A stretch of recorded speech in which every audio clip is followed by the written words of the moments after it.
I'd like to call this meeting to order, please. We do have quorum. Quorum today is the two councillors we have present, Councillor Carroll and I. I'm anticipating Councillor Layton to be here momentarily. This is the budget subcommittee that will be listening to deputations from the public over the next couple of days. This subcommittee will be listening to deputations today and this evening, and then next week we'll be at the North York Civic Centre consultations. There's also another subcommittee tonight that I believe is out in Scarborough listening to deputations. So our hope is to be able to listen to and hear from as many people as possible, or have the opportunity for people to be able to speak to us about the budget.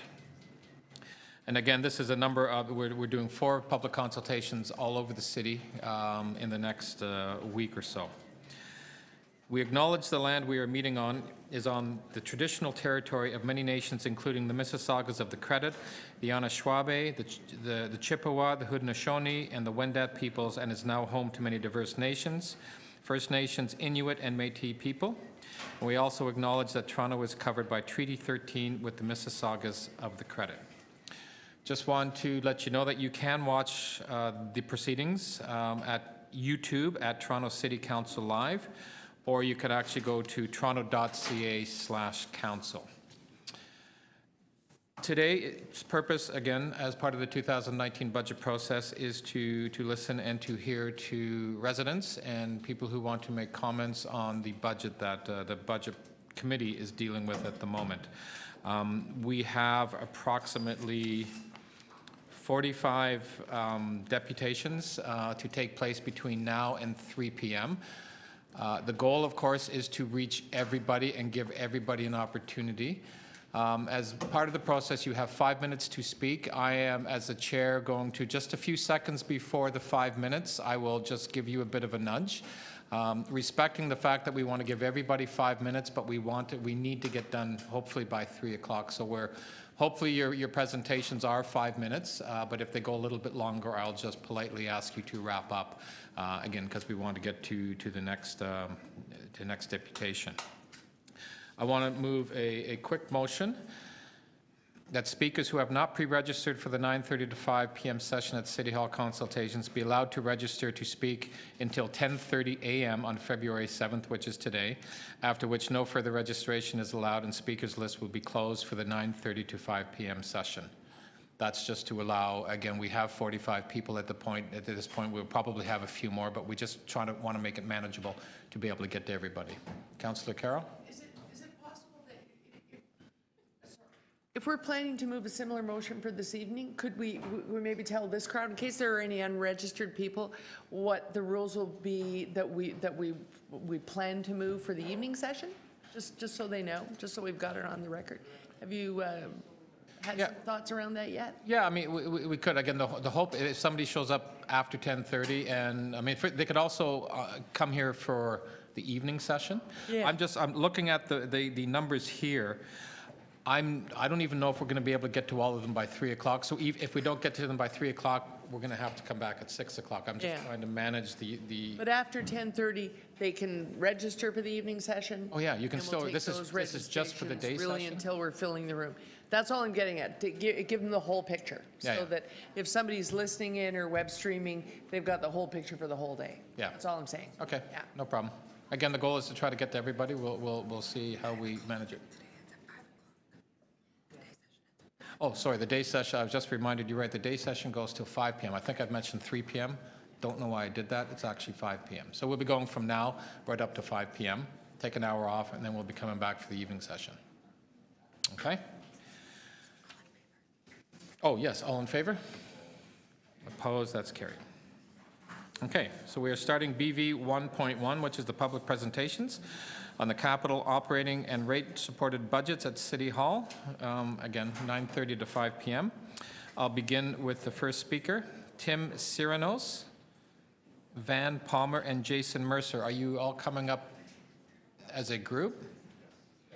Again, as we do when we have groups up, I'm assuming you're representing one Now, are you going to be speaking 5 minutes each, or are you going to combine the presentations, or just give us a sense of how you'll be... Just yourself in 5 minutes, and there'll be questions of all three of you after that? Okay, great. Again, you have, so just everyone to let you know, there's a timing clock just up to my right, your left, if you need that to sort of get a sense of where you are in your 5 minutes. And again, just prior to that, 4:55, I'll just give you a bit of a nudge to let you know we're almost at 5 minutes. Okay. Thank you. My name is Tim Sirianos, and I'm the past president and current director of the Toronto Real Estate Board. The timing of these public hearings is perfect, as just yesterday, TREB released our 4th annual Market Year in Review and Outlook report, which provides a snapshot of the recent and upcoming real estate market, supported by the Homeowners and Home Buyers Survey conducted by Ipsos on behalf of TREB. In the coming weeks, we are hoping to meet with each of you individually to provide you with a detailed briefing of the contents of this report. But in the meantime, I'm happy to provide you with a summary today. For 2019, we expect 83,000 sales to be reported through TREB MLS system, a 7.2% increase compared to 2018, but well below the highs of 2016 and 2017. A slightly tighter market conditions which will support a moderate price of growth in 2019, increasing the average GTA selling price 4.2% to 820,000. The number of new listings to remain relatively flat and a rental market to remain tight. These figures are in reference to the GTA market as a whole. Notwithstanding that, it's relevant to point out that the condominium apartment segment will continue to be the driver of price growth. And given the high volume of this segment in Toronto, we expect these GTA trends to be reflected in the City of Toronto market. We realize that market predictions are of particular interest to Toronto City Council because the city's reliance on the municipal land transfer tax. I would caution you that while we strive to provide accurate data, we can never be 100% certain of future market outlooks.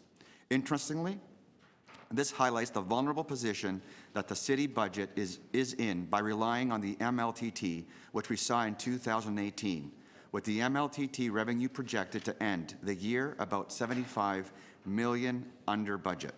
With this in mind, we continue to recommend the city reduce its reliance on this revenue stream and that this be done by providing more relief for first-time buyers by increasing the first-time buyer rebate to establish its purchasing power, which has eroded over time as average prices have increased.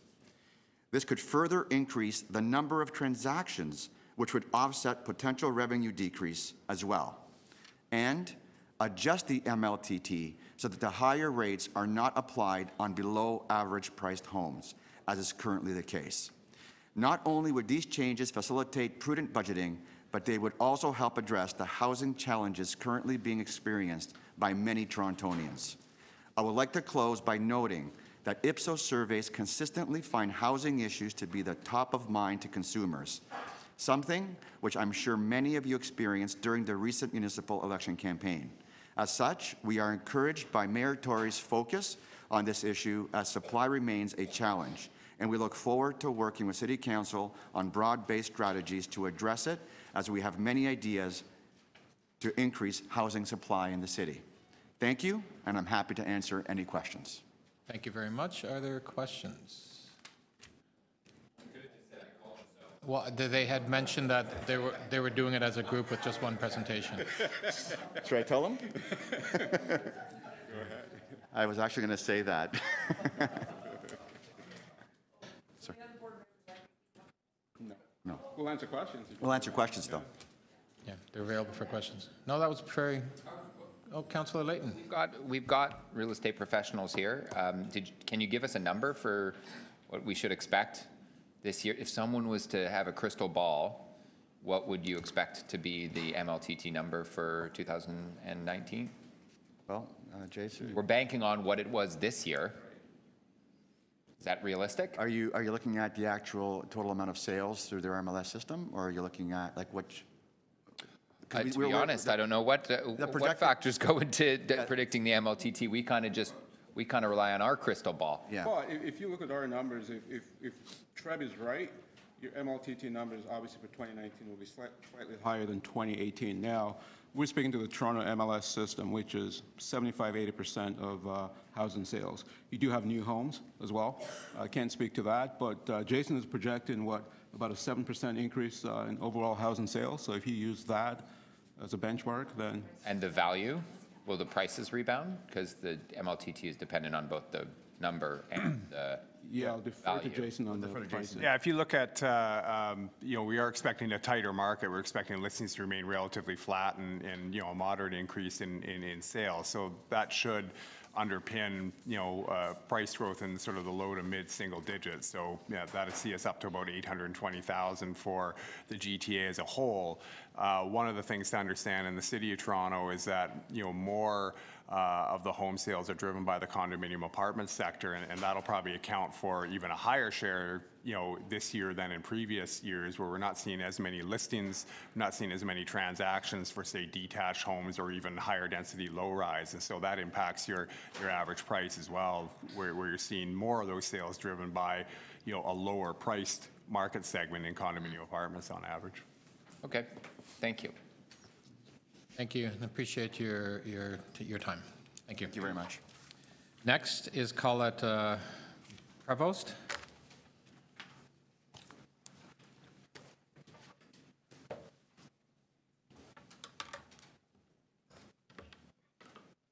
Welcome, you'll have 5 minutes. Good morning, yes, thank you.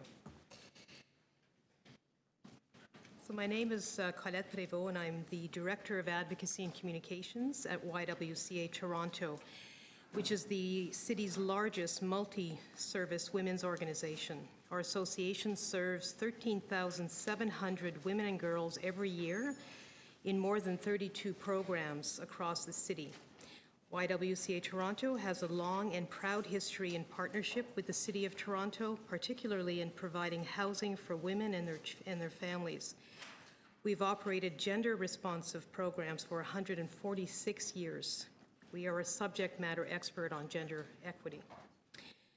Our housing portfolio is rich and extensive. We work collaboratively with the city at all levels of government to provide 1,700 women and children with community and a place to call home.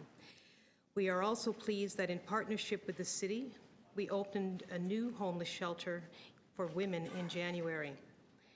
However, a shelter bed is not a home. Across all of our programs at YWCA Toronto, we have seen an increase in women's living in extreme poverty, especially among single mother-led families and senior women. This is consistent with reports that have named Toronto the income inequality capital of Canada and the child poverty capital of Canada, both pointing to the growing gaps in opportunities and outcomes based on neighborhoods, gender, racial, and ethnic lines. The proposed blended property tax increase in the 2019 budget, which takes into account residential, multi-residential, and non-residential increases, falls below inflation at just 1.8%. A rate this low does not even cover the rising costs of providing programs and services, much less provide resources urgently required to fund the several action plans and strategies City Council has adopted in recent years. Strategies to improve the quality of life of residents and promote equity and inclusion in the city. Without systemic investment in poverty reduction initiatives, inequality in our city will only grow, compromising the safety and prospects of marginalized women, girls, and youth. 1,000 new shelter beds is a step in the right direction, as is the commitment to the New Housing Now program to increase permanent affordable housing. But while Toronto's Housing Now plan aims to build 10,000 new units, only 3.3 will be deeply affordable.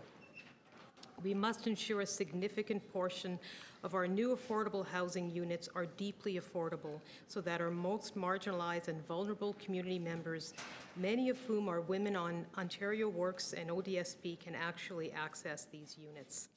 The women we work with tell us that having an access to safe, affordable housing at YWCA Toronto has transformed their lives and the lives of their children.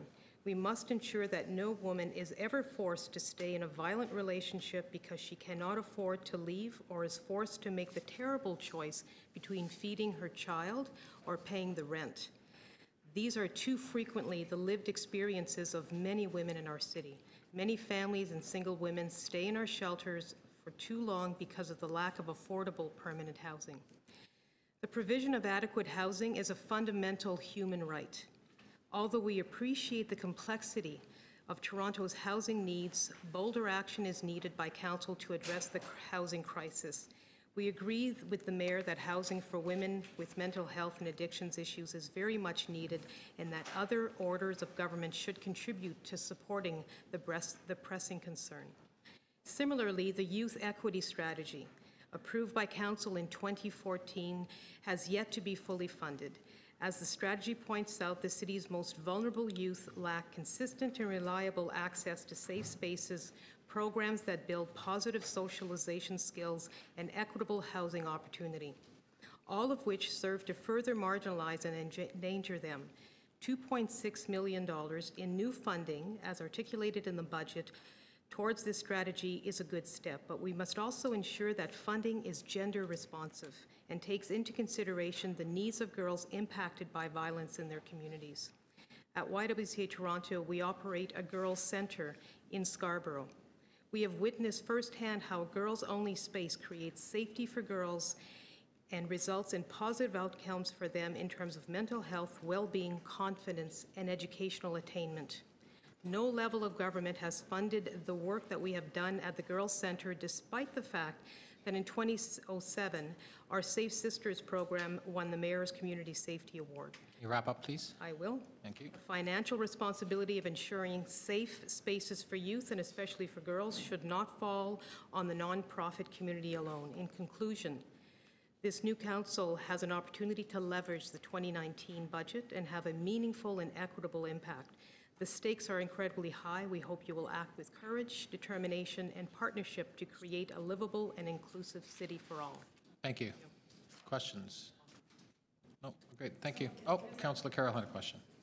Yes, the affordable housing, you mentioned moms on OW and ODSP, but in fact, deeply affordable in some of these cases fits the definition even for working women and moms, doesn't it? Absolutely. So what we know is that women are highly overrepresented in low-income, as low-income wage earners, as part-time earners, and in precarious employment generally. So we know that a range of 60 to 70% of women represent that class of working group, making women all the more compromised when it comes to accessing affordable housing. So I'm just wondering, we dealt with the Housing Now starts last week, and the issue of there not being enough deeply affordable amongst those numbers was definitely raised, and I think further work was committed to from the Mayor's office and Executive of Council to project by project hopefully raise those numbers. What's left outstanding is how women get into those units. Currently, it's still by random draw. The draw is held by the developer. The city's website just tells you where to go. Mahogany has got a new project. Go to this website to join the lottery. So we're doing what we can to make sure people know about it. Does YWCA, through their services, are they also trying to sort of track who needs to know that those lotteries are coming up amongst your services? So most of our housing units are in fact deeply affordable housing, and so we have a very dedicated approach to ensuring that the women that are coming either through our shelters or through our partner systems understand that when we have units available and how that is engaged. But to your point on the difficulty in addressing the issue of affordability and deeply affordability is back to the question of equity. the equity strategy and the equity tools that are used. So essentially, when you look at only measuring the barriers to, or the equity impacts of programs, and basically you keep yourself in very narrow lanes of analysis, providing us with very limited data and aggregated data for us to understand the critical issues impacting the intersectionality between race and gender and issues of affordability. So you can't just look at affordability from the perspective of how do you access these units, but in fact, what happens at the beginning of the strategy and the planning processes in all of these strategies. Right. Yeah. Thank you so much. Thank you. Thank you much for your Thank you. words. I've had a request. We have a deputant who was later on the list, but they were needed an ALS interpreter. The interpreter is actually here right now, so I just want to ask if we can indulge and have the deputant come up next. Yep. Thanks. Next is Sunshine Lazard. And again, David Colenda is his ALS interpreter. Yeah. I could see the interpreter. Maybe he wants to squeeze over.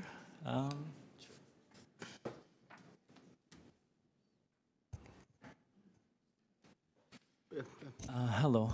As you mentioned, I'd like to introduce myself. My name is Sunshine Lazard, and I have dual identities. I am Indigenous, I am two-spirited, and I am deaf. And this is whose voice you're hearing is David, and thank you for providing the interpreter for me today. There's so many issues in regards to the Indigenous community, but one that I want to speak to is accessibility for interpreters.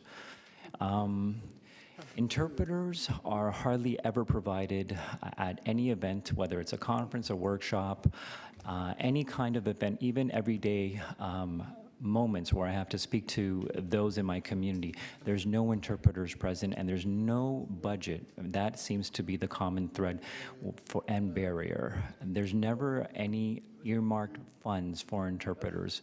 And for me, it's so frustrating because I want to be a part of my community, and I want to learn the different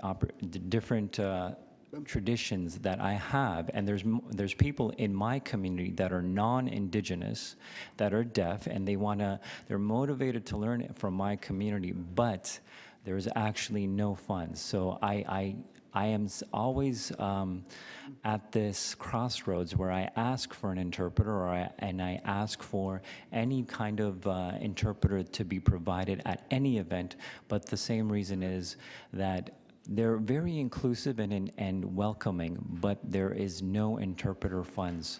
And that is such a frustrating thing to deal with because there is no accessibility communication, there's no accessibility education, there's no community that I see myself fit because I'm there and I'm excluded. So that's where my point is to speak to that. For myself, being Indigenous is something that I'm proud of, but the barrier is there.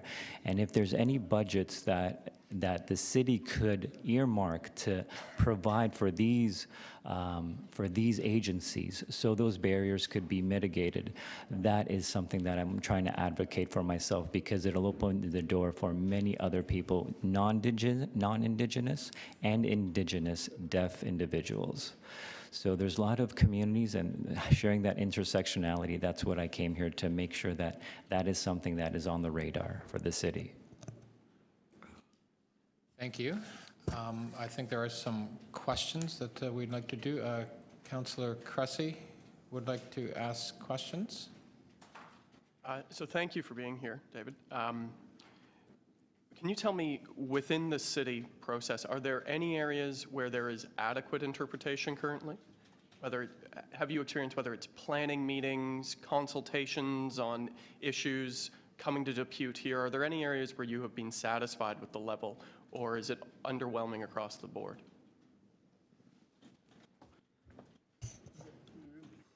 Within the community consultations, there are interpreters, but for certain events that I'm speaking to, such as powwow events, conferences, anything of that sort, there's no interpreters. there's always that hesitation on my part whether I don't know if there's going to be accessibility. And I ask in advance, but there's different groups. The community here, I did ask for an interpreter and provided me an interpreter, and I'm so thankful. And And Laura is someone that is a contact that I've been in contact with within the city, and she's been so great in providing interpreters when I request one. But there's so many events that go on in the city that are not interpreted. And I'm speaking towards my community, the Indigenous community. So I am so motivated, and I am so motivated to learn about all the things that I haven't been able to learn when I was growing up, and now I have the opportunity as an adult, but I still cannot access those resources. And if I could follow up, and thank you, this is a learning lesson for me as well. So when we're looking for access to interpreters to ensure accessibility, is it within city organized events where we're doing okay, or do they need improvement? And for the outside events, should the city be looking as a partner and a supporter of accessibility and interpreters to make it more accessible? I'm just trying to understand the distinction between city organized and events in the city that we could support better.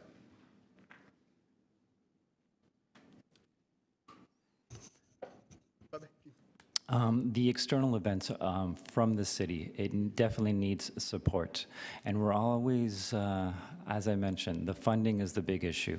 And everyone that kind of, we ask for interpreters and they circle us back to the city. So it's this constant, they point the finger at you and we don't know who to ask. And so it's always, that's the problem. So I was wondering, it would be great if we could actually have a survey and just to see how many people are needing this service across Toronto. Thank you very much. Thank you. Councillor Carroll has some questions. Your last comment was exactly what I think is the thing. You always have to ask. I think Mr. Lazard always asks, but you want us to survey to find out how many people are just not coming because they assume they won't get the assistance.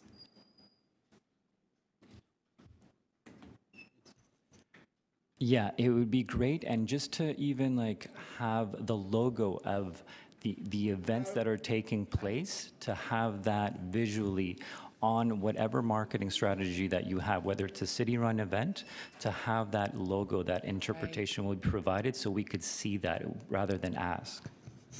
Right, okay. Thank you. Thank you so much. Thank you. Thank you. Thank you. And thank you too, David, for coming in. Next is Heather Marshall.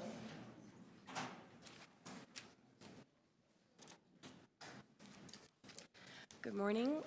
Good morning, councillors and staff. My name is Heather Marshall, and I'm the campaigns director at Toronto Environmental Alliance.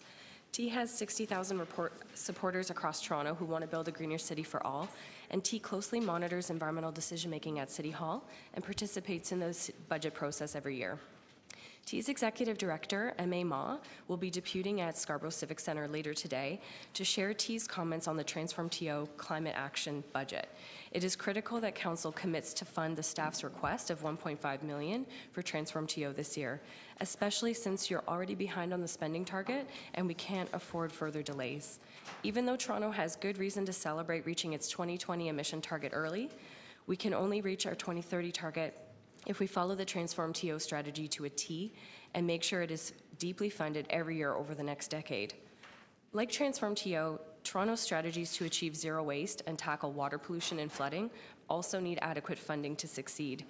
As you've noticed, Toronto's waste rates are going up this year. With the introduction of a low-income relief plan, T supports the rate increases and the tax-based rebate phase-out because we know solid waste needs this funding in order to maintain comprehensive waste programs and achieve its visionary long-term waste strategy. This strategy will achieve zero waste and greenhouse gas reduction goals for our city, save money in the long term, and deliver many benefits to the community. It speaks to the success of the Green Bin program that Toronto currently collects more organic waste than it can handle. As a result, the city will have to continue using a handful of costly private processors to manage the extra organics until we can build the city's third organics processing facility of its own. But due to delays, that won't be built till 2028. So raising waste rates will ensure that the Waste Department has the capital it needs to build critical waste diversion infrastructure faster. In addition to supporting waste rate increases, T is calling on councillors to support funding for the additional community environment days. As you know, when we had 44 wards, we had 44 community environment days. Just because we've gone down to a 25 ward model doesn't mean that we should reduce service levels for our residents, nor should it mean that they have fewer opportunities to access their local councillor or get educated on waste programs and services. Obviously, a ward that's doubled in size will have difficulty serving the entire community with one environment day, and so it's important to support Councillor Fletcher's motion to maintain service levels by providing each councillor the opportunity to host 2 community environment days. On the water budget, it's clear that funding for basement flooding is a key focus area. Climate change is resulting in more intense rainstorms, and many residents and businesses across our city have been impacted by the flooding.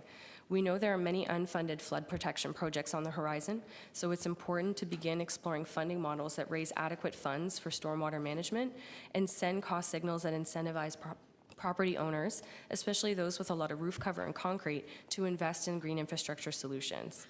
The best practice in North America is that water utilities achieve full cost recovery by charging the specific users and contributors the full cost of the service, rather than spreading that cost to all other ratepayers. The Auditor General and Toronto Water staff both recommended full cost recovery formulas in the past after extensive consultation with the business community. Full cost recovery models for stormwater and wastewater management, like those used in our neighboring municipalities, will need to be considered this council term to keep water rates affordable and target the pain points like stormwater and wastewater infrastructure. The more complicated stormwater charge should be considered for next year's budget, but a wastewater charge that can easily be corrected this year is the industrial waste surcharge. So I know Councillor Layton brings this up every year, which is fantastic, but just for people to understand that companies that are in violation of Toronto's sewer bylaw limit are required to take steps to reduce and manage their wastewater pollution. Many companies find it much more affordable to pay Toronto Water to treat certain types of wastewater pollution at the big treatment plants like Ashbridges Bay and Highland Creek, rather than treat it themselves on site. It saves them money. These companies enter into industrial waste surcharge agreements with Toronto Water. The problem is that this year alone, $1.2 million in wastewater treatment costs at our Toronto Water plants were not covered by these surcharge agreements as they should be. Instead, it was covered by the other water ratepayers. T believes that companies should pay their fair share of wastewater treatment costs to protect Lake Ontario from pollution and protect other ratepayers from being overcharged for things they didn't do. We urge councillors to support Councillor Layton's motion to change the formula for industrial waste surcharges this year so that companies will pay for the treatment of each pollutant they release rather than only one. By phasing it in over many years, companies will have plenty of time to adjust or consider on-site alternatives to manage their industrial waste on-site. Thanks for your time and attention, and I welcome any questions you may have. Perfect timing. There we go. Questions? Councillor Layton. Thank you very much for the insight on the industrial water surcharge agreement. It's riveting stuff to this chamber. It appears that what's in the mix is there may be agreement to implement the industrial water surcharge agreement. However, there may be a discussion happening about further reducing the Block 2 rate, so the cheaper water rate that large industrial water users get, which is already really good by comparison to other jurisdictions, actually making that less as a way of clawing back the 1.2 million, but at least giving it to everyone except not just those handful of polluters. Do you think making our water less expensive to industrial water users would be a good way of us encouraging water conservation or any of the goals that we want to achieve? I mean, I think it's, as you mentioned, we already have 2 separate rates, one for those big industrial water users that use a ton of water. And as I understand, in order for them to access that cheaper rate, they have to do water conservation and pollution prevention work. They have to meet the sewers bylaw. But my understanding is even if they have an industrial waste surcharge agreement, then they're technically meeting the sewers bylaw and they can access this cheaper rate. So that's a double cheap way of paying less for their water, paying less for their wastewater, even though they're not meeting the sewers bylaw as it stands. So I do think that this cheaper water rate has already been in place for quite some time. What we know is that Toronto Water's rates, including for industrial big water users, is already very, very affordable. I don't think we should be digging deeper into making that even more affordable. And also we know that our water quality is so high in Toronto that many food and beverage industries that use a lot of water are attracted to Toronto, not just because of our water rates, but because the quality of our water. So clearly we need to maintain the quality of our water and do even better. And we need to make sure we have low-income supports to keep our water rates low. So I think big business can afford small increases, and we know we need to be increasing our water rates every year to maintain our infrastructure. If we really want to make water rates more reasonably affordable for even big industrial users, then we should be looking at things like the stormwater charge, where they would be perhaps paying less in their water use, but they'll be paying a lot more in stormwater if they have really big concrete massive spaces that are contributing to the stormwater system immensely, and they're not paying enough for that either. So I think we need to correct a number of formulas for fairness and to make sure we have the infrastructure for the city. And also, I think that can be done and still maintain our competitive advantage as a city. Yeah. Councillor Carroll. So we did shortchange a little bit the Transform TO plan. This year, we're funding an adequate level. You want us to adopt that, but there was a request for information to find out what it would cost to catch back up. Mm-hmm. If we don't do that, to meet all the targets, we're going to have to catch it up somewhere along the line? Absolutely. What we know is that based on the new briefing note, the city's only planning to invest around $15.5 million by the end of 2020, when it was supposed to be around $23 million. So we're, as we incrementally, cumulatively add things up, we are getting behind in how much funding Toronto City Council unanimously adopted in the financial plan.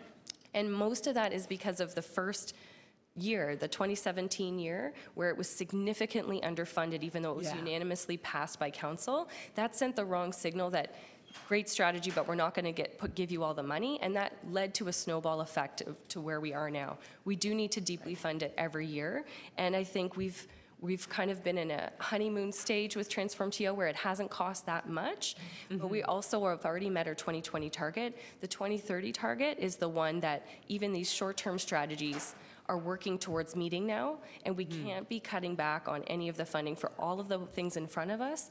And this year, we'll be seeing a new 4-year strategy put in place, and that's going to have its own set of funding requirements. So we need to be prepared to deeply invest in Transform TO. This year is going to get us further behind. Next year will get us further behind, but we can catch up if we start thinking about deep funding investments for Transform TO going forward.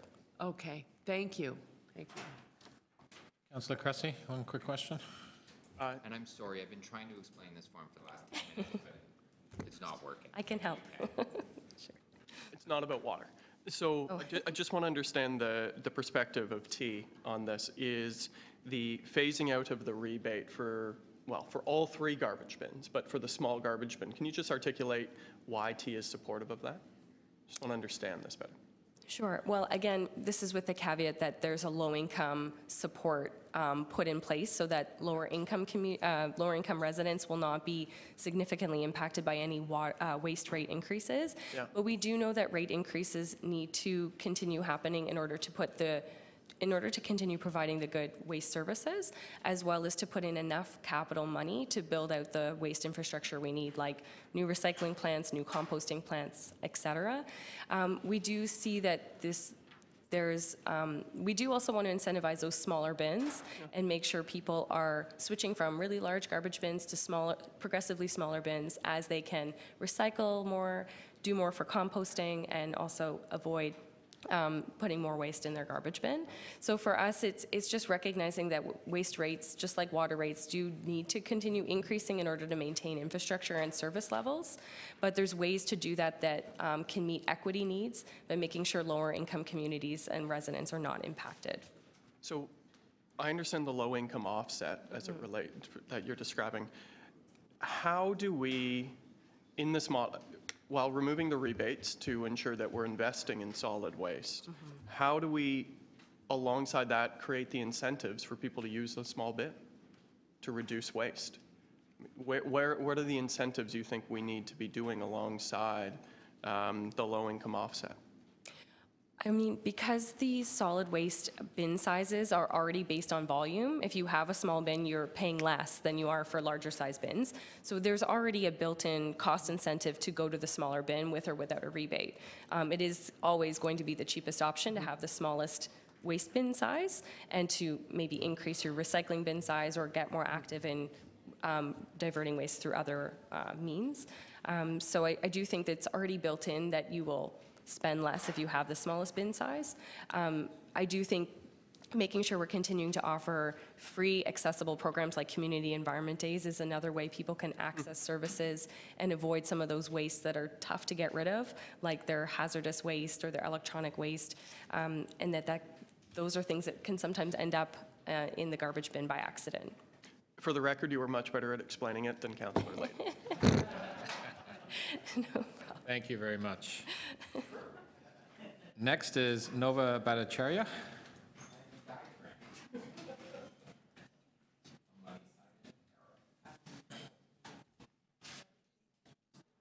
You got the little red button there.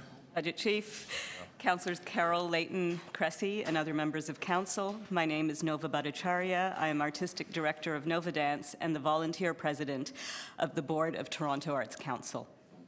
Thank you for taking the time to hear me and so many others today.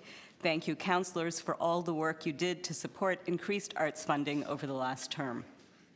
During the election campaign, we were delighted to hear Mayor Tory speak about the importance of the arts and his commitment to work with us to set new objectives and targets for the upcoming term. In this time of growth at home and instability around the world, it is essential that our vision for Toronto be both bold and inclusive. Support for the arts accomplishes both. Indeed, there are few areas of city investment that are as effective in meeting both sides of the ledger of public benefit, economic development and social support. The Mayor has characterized a vibrant arts sector as a jobs magnet, recognizing that the talented and innovative workforce needed to power our business sectors, who can choose to live anywhere, are opting for Toronto because of our inclusive and creative neighborhoods. Simultaneously, Toronto's artists and organizations create local programming that inspire youth, reach into underserved communities, and provide opportunities for meaningful participation in community. I have been on the board of Toronto Arts Council for 8 years. In fact, my term as president is now coming to an end, and I have been incredibly proud of what we are accomplishing. Last year, TAC adjudicated almost 2,500 applications and dispersed over $18.4 million in grants to 970 arts organizations and individual artists. With grant funds equivalent to a paltry $6.48 per Torontonian, we are achieving mighty things. In 2017, we were able to launch a Newcomer and Refugee artist program offering support and mentorship to exceptional artists arriving in Toronto from around the world. Each year, at least 60 grants to youth-led arts projects give over 44,000 talented young people the chance to lead and participate in arts programming outside the downtown core. Since 2013, we have created partnerships with city departments, parks, museums, and heritage sites, Toronto Public Library, and other organizations, Tdsb, the Banff Centre, Ryerson University, which have greatly expanded our reach and allowed us to support programming in areas with little arts infrastructure while keeping costs proportionately lower than any other Canadian arts funder.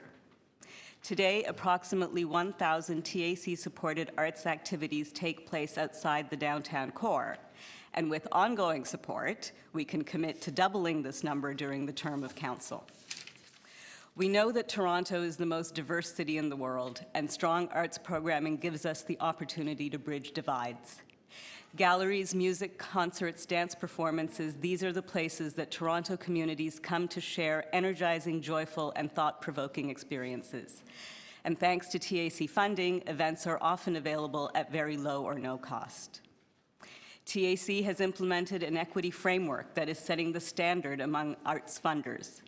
Andrew Suri, our Director of Grants Management, has been invited to share TAC's work at the Creative City Strategy Symposium in Vancouver with arts funders that are leaders in equity initiatives across North America. With our recent ability to track equity performance, we have found that for 2018, half of those applying for TAC grants are from equity priority groups, and 44% of equity group applicants are successful, higher than the 40% average for applicants overall. I know that sounds really glamorous and exciting, but there is still a lot of work to do. We are very proud of TAC's leadership to date, but in order to address historical inequities in arts funding and bridge that gap, we need to continue to invest. In conclusion, we recognize that 2019 is a difficult budget year, but we contend that it is most important during times of constraint to invest in the arts. For that reason, as we move forward with discussions on new arts funding targets, we are asking Budget Committee to follow through on sustaining the increase you established last year, $2 million additional investment in 2019. Thank you for your consideration. Thank you. Questions? Does the funding envelope change for the Arts Council from last year to this year? I'm going to get Susan Wright, our Deputy Director, to come and help field some of these.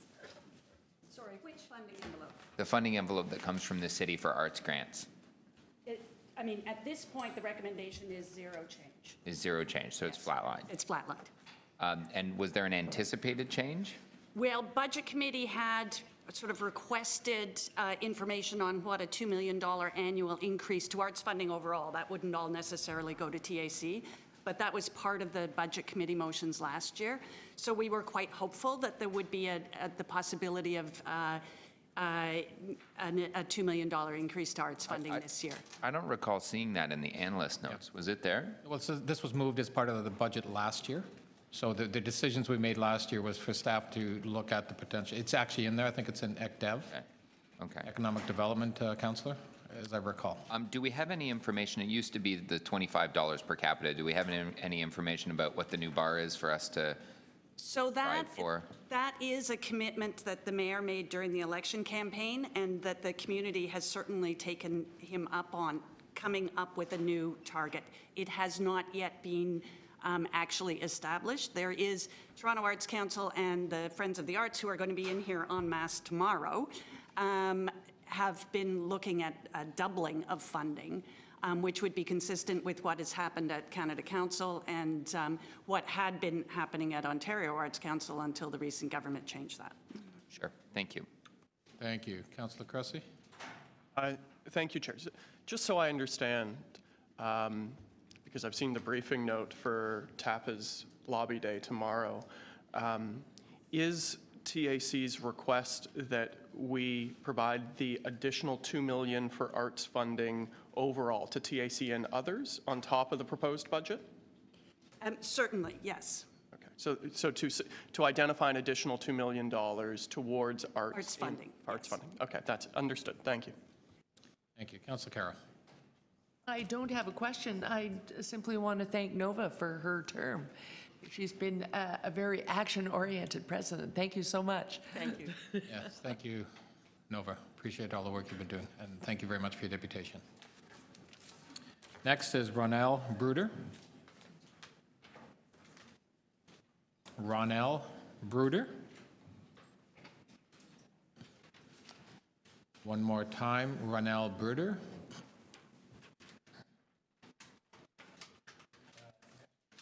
Sorry, next will be Anna Lermer, or Lermer.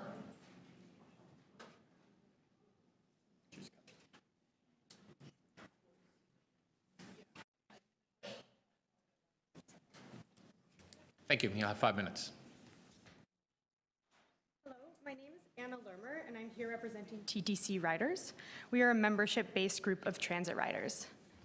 I'm here to urge you to fully fund the low-income transit fare pass and increase funding for the TTC in this year's budget in order to make transit affordable for everyone and improve transit service where it's needed most. Our transit system is chronically underfunded and increasingly unaffordable for many. This year's budget doesn't depart from that narrative, with continued delays of the fare pass, across-the-board fare hikes, and no significant service improvements this year. This year, the city has only recommended funding the next stage of the fare pass for people receiving childcare subsidy, excluding people who receive housing support and everyone else living on a low income for the third phase. It is outrageous that the transit fare discount is being delayed while fares are set to rise. Another fare increase is just unacceptable.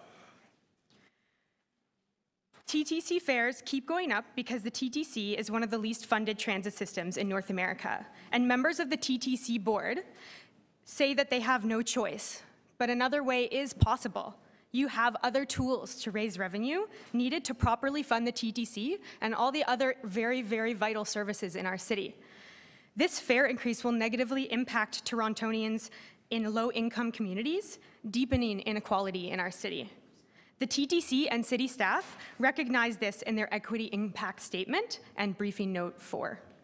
And to add insult to injury, the fare pass discounts are already being eroded by 5 cents for a single fare and $3.90 for monthly passes, when many still cannot afford the discounts being given to them. We need free TTC for people on social assistance and on extreme weather alert days, and we need deeper discounts for all people living on low incomes. $1 fares and $50 monthly passes is what TTC Riders is pushing for. And fares are set to increase while the TTC is not even meeting its own crowding standards. And this budget won't make a substantial improvement to service. Transit riders across the city have to wait and watch full subways, buses, and streetcars pass by on a daily basis, even on a good day. And the delays we have experienced over the past 2 weeks have demonstrated how desperately our transit system needs more funding.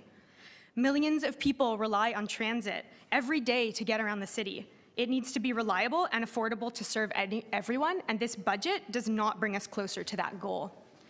We are urging you to raise the revenues we need for an affordable world-class transit system that makes our city more equitable, not less. Fully fund the fare pass and increase operating funding so we get better service and lower fares. Thank you. I have one other point as myself. Just taking the TTC and seeing the housing crisis and the overdose crisis and everything else going on in our city is really discouraging.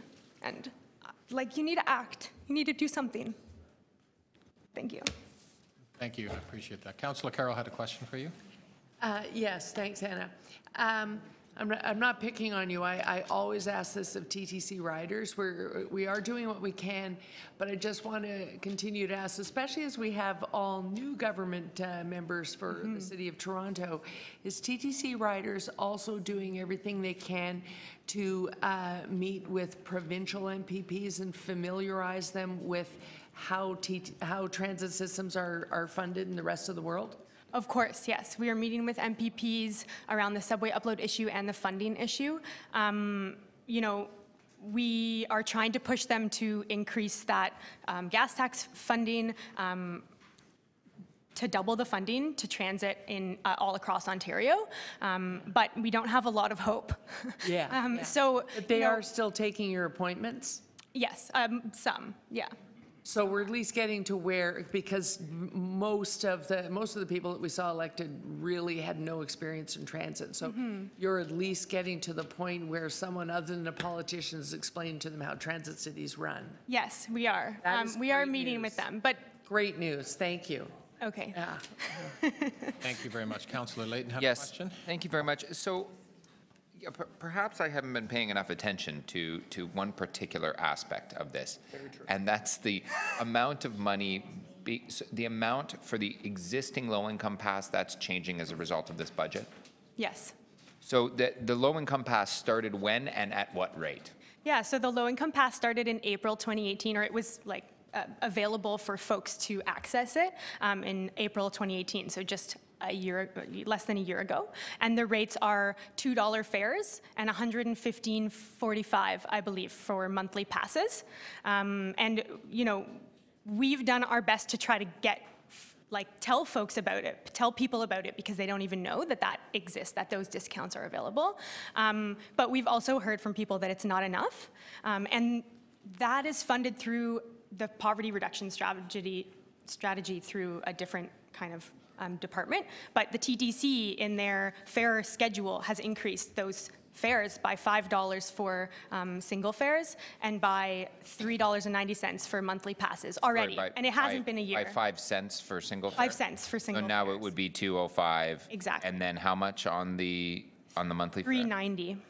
So 1.8 to 1.19 and yeah. Exactly. So, and what's not being funded this year that should have been funded this year? How, like, where it's partially implemented, but so not fully? the phase 2 of the low income pass is only being partially funded, so folks receiving childcare subsidies are going to have access to the discounts, but people who receive a number of different types of housing subsidies will not. And the third phase is also not being rolled out, which is for all people who are under the low income measure plus 15%. Okay, so it's not the housing subsidy, it's the childcare subsidy. Exactly. And that's great. We're really happy to see that that's being rolled out, but it is very small number of people who are going to be able to access that. And we know that with these 10-cent fare increases happening, people, you know, are going to be struggling even more than they are already to pay for transit. And so do you know how many it is and what the difference is between those that qualify for the childcare subsidy and those that qualify for I could send you that information. I don't have those specific numbers. Thank you. Yeah. Thanks. Thank you very much. Next is Adam Cahoon. Adam Cahoon. Okay. Next will be Edina Libo. Welcome. So my name is Adina Lebeau, and I am a seniors advocate, and an elder in this society. The latest statistics from City Hall show that more than 50% of seniors live around the poverty line, 28,000 per year. Not 10%, 20 or 30%, more than 50%, half of all seniors are trying to make ends meet, some by not going to the doctors, some by not buying medicines and filling prescriptions, some by not using the TTC because a return ticket is the cost of a meal. 10 to 15% more seniors are using the shelter system every year. A national shelter study showed that senior usage has doubled from 4,000 in 2014 to over 8,000 in 2018. Senior usage of food banks is also up 15% a year, and senior suicide is skyrocketing, especially senior men, as people are running out of money and losing hope. Here in the city, we have a shelter crisis, a housing crisis, a transit crisis, a child care crisis, and violence is escalating, whether it's by guns or by deaths from cars and vehicles. And today's seniors are already part of the climbing numbers in all those categories. How many more crises do we have to have before City Hall takes real action? It will not get better by kicking the brunt of capital investment work down the road to land on our children and grandchildren's shoulders. Simply stated, we are all at peril because Council is limiting their action today. By 2025, senior estimates are 1.2 million, doubled today's rate. The needs will be greater, not less. The status quo is not okay in 2019 because the future of our city is at stake. At your town halls, please ask whether people would be willing to pay a little more to solve our increasing crisis. Nobody wants to pay more taxes, but when I ask at meetings around town, 2/3 of the hands go up saying we will give a little more once they understand what's at stake.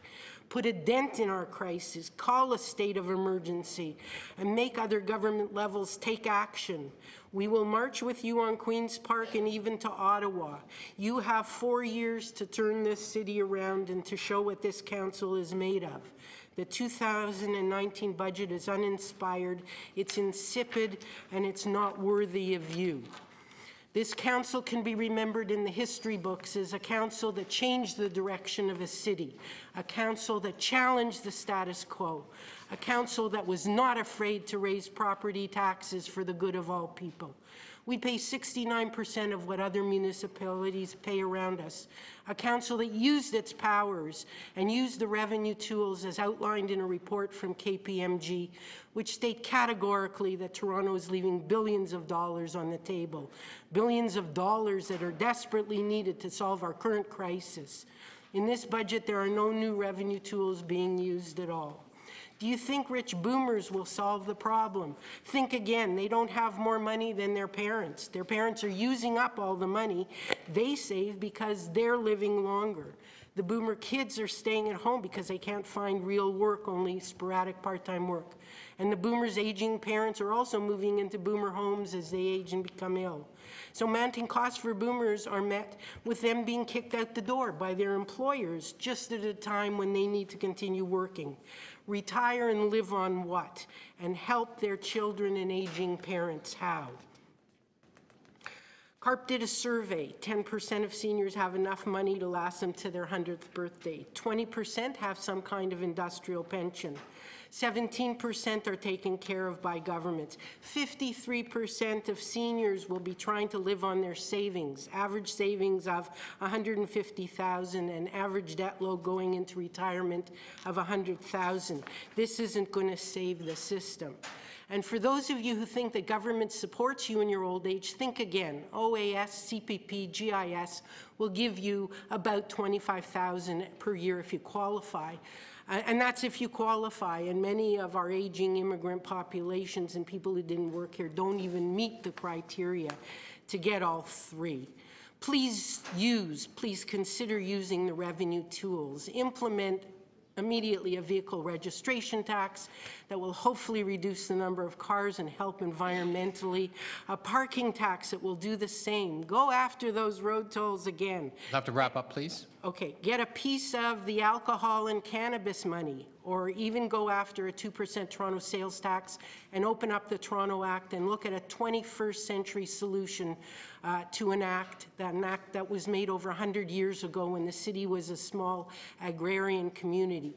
If you, our elected officials, don't lead the charge, who will? Thank you. Thank you. Councillor Carroll. Yes, I know that Adina, you always remind us that we could just go back to the vehicle registration tax, and that's true. It would be politically, it's probably easier than the road toll option because we have that right now, and we've done it before, and we could do it again. They'd be happy to let us do that, but often. The people that are most vocal about us not doing it are exactly the people that CARP represents. Some of the more advanced in age Torontonians. Do you think if they knew, if they're still in their cars and they don't want to pay the vehicle registration tax, do you think if they knew that we're being asked to adopt a budget today that at the end of its 10-year plan will leave us with a $3 billion backlog in road repairs, that they might be willing to reconsider going back to the personal vehicle tax? And you know, Councillor Carroll, that's a really good point, because when I go to places and I talk, people don't know the state, the real state. We do, you do, the people here sitting behind me do. But actually, the actual citizens, when you tell them this is the state we're in, and you ask them to give a little more, all of them say, oh yeah, I didn't know. Right. I didn't know. So today, they're reading in the paper that the number 1311 call is potholes, and they want roads repaired. Do you think we can get to the point where they begin to connect the dots, that if we have the money, we can repair them, if we don't have the money, we don't? I think education plays a huge role in the next 4 years. I think we really have to educate people as to these crises. They read the media, crisis after crisis after crisis, but they're in the middle of their own lives. You know, a mother is sick, a divorce, it doesn't register. Right. And what has to happen is, you know, people, groups of people, even you guys at your town halls, you know, you can say, look, you know, you've read the papers, you know the crises we're in, you know how we're locked in, and you can use the time as, you know, political leaders of our society to educate as well. We try and do it on our ground to our people, but we need you too. We need you to say, look, you know, we want to turn this around. We want to leave our mark. The next 4 years is our time to show our mettle here, and we need to turn this around. Thanks, Adina. Thank you. Thank you very much. Next is Michael Rosenberg. Welcome, Michael.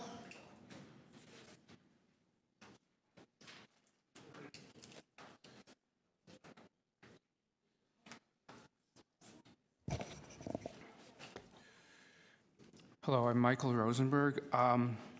So this year, some of the changes in the budget are being driven by factors beyond the City of Toronto, such as where the federal government chose to put money. And some of that is basically canceling out with other factors. So essentially, this year's budget is much more flatline than ever has been. And really, that's not the right approach. If you look at other aspects of the budget, you do see that we don't flatline. We don't across the board. The tax rates are actually have different rates of change for the different tax classes. We also have a policy that we had for many years that the water rate would go up faster than inflation. We should be doing that for the spending areas within the budget. It's aside from the ones that were impacted directly by federal changes, this budget is much more across the board than ever has been.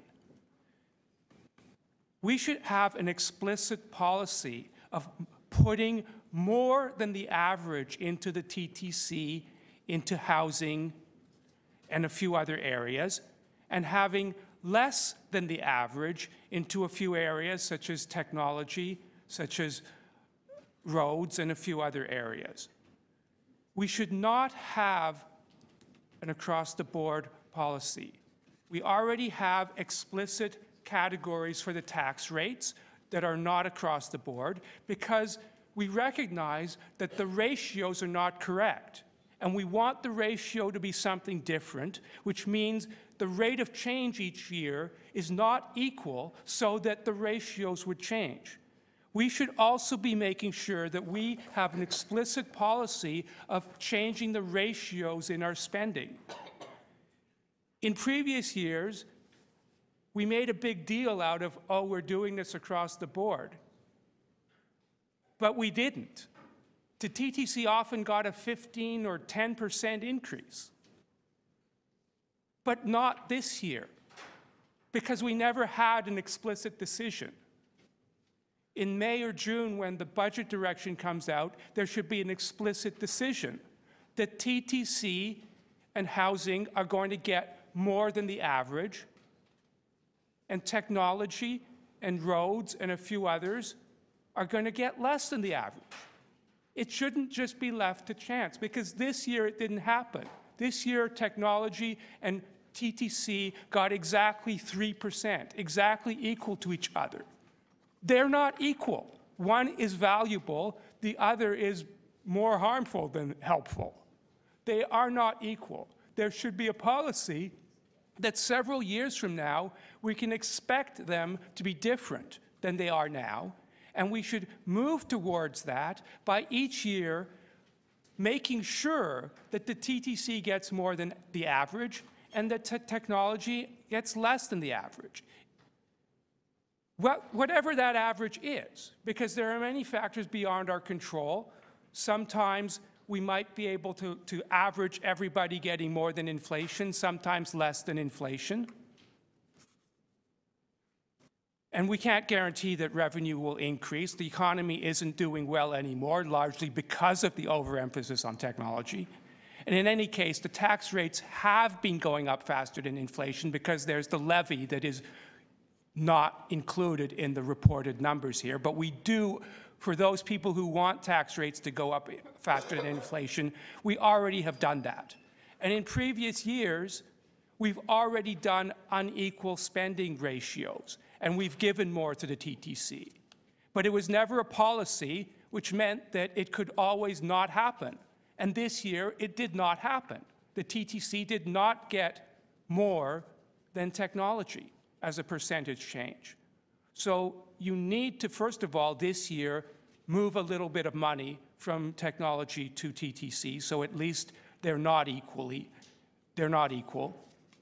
And in the future years, when you're making that decision in May or June for a budget direction, make an explicit decision that TTC and housing will get more than the average. Thank you, Michael. Thank you. Questions?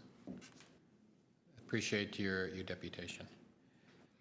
The next three, we have Ina Labuschagne, Teresa Tolak, Leona Lau. Now, they're all from Friends Helping People End Poverty. Are they three here? Do you want to do individually or as a group?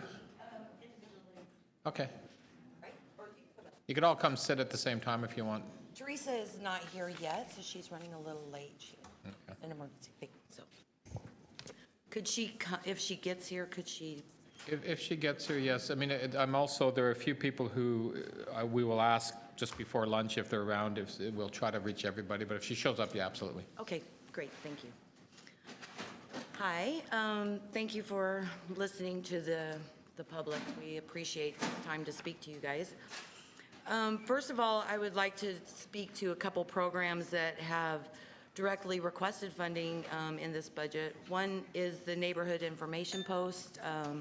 That's in in Moss Park.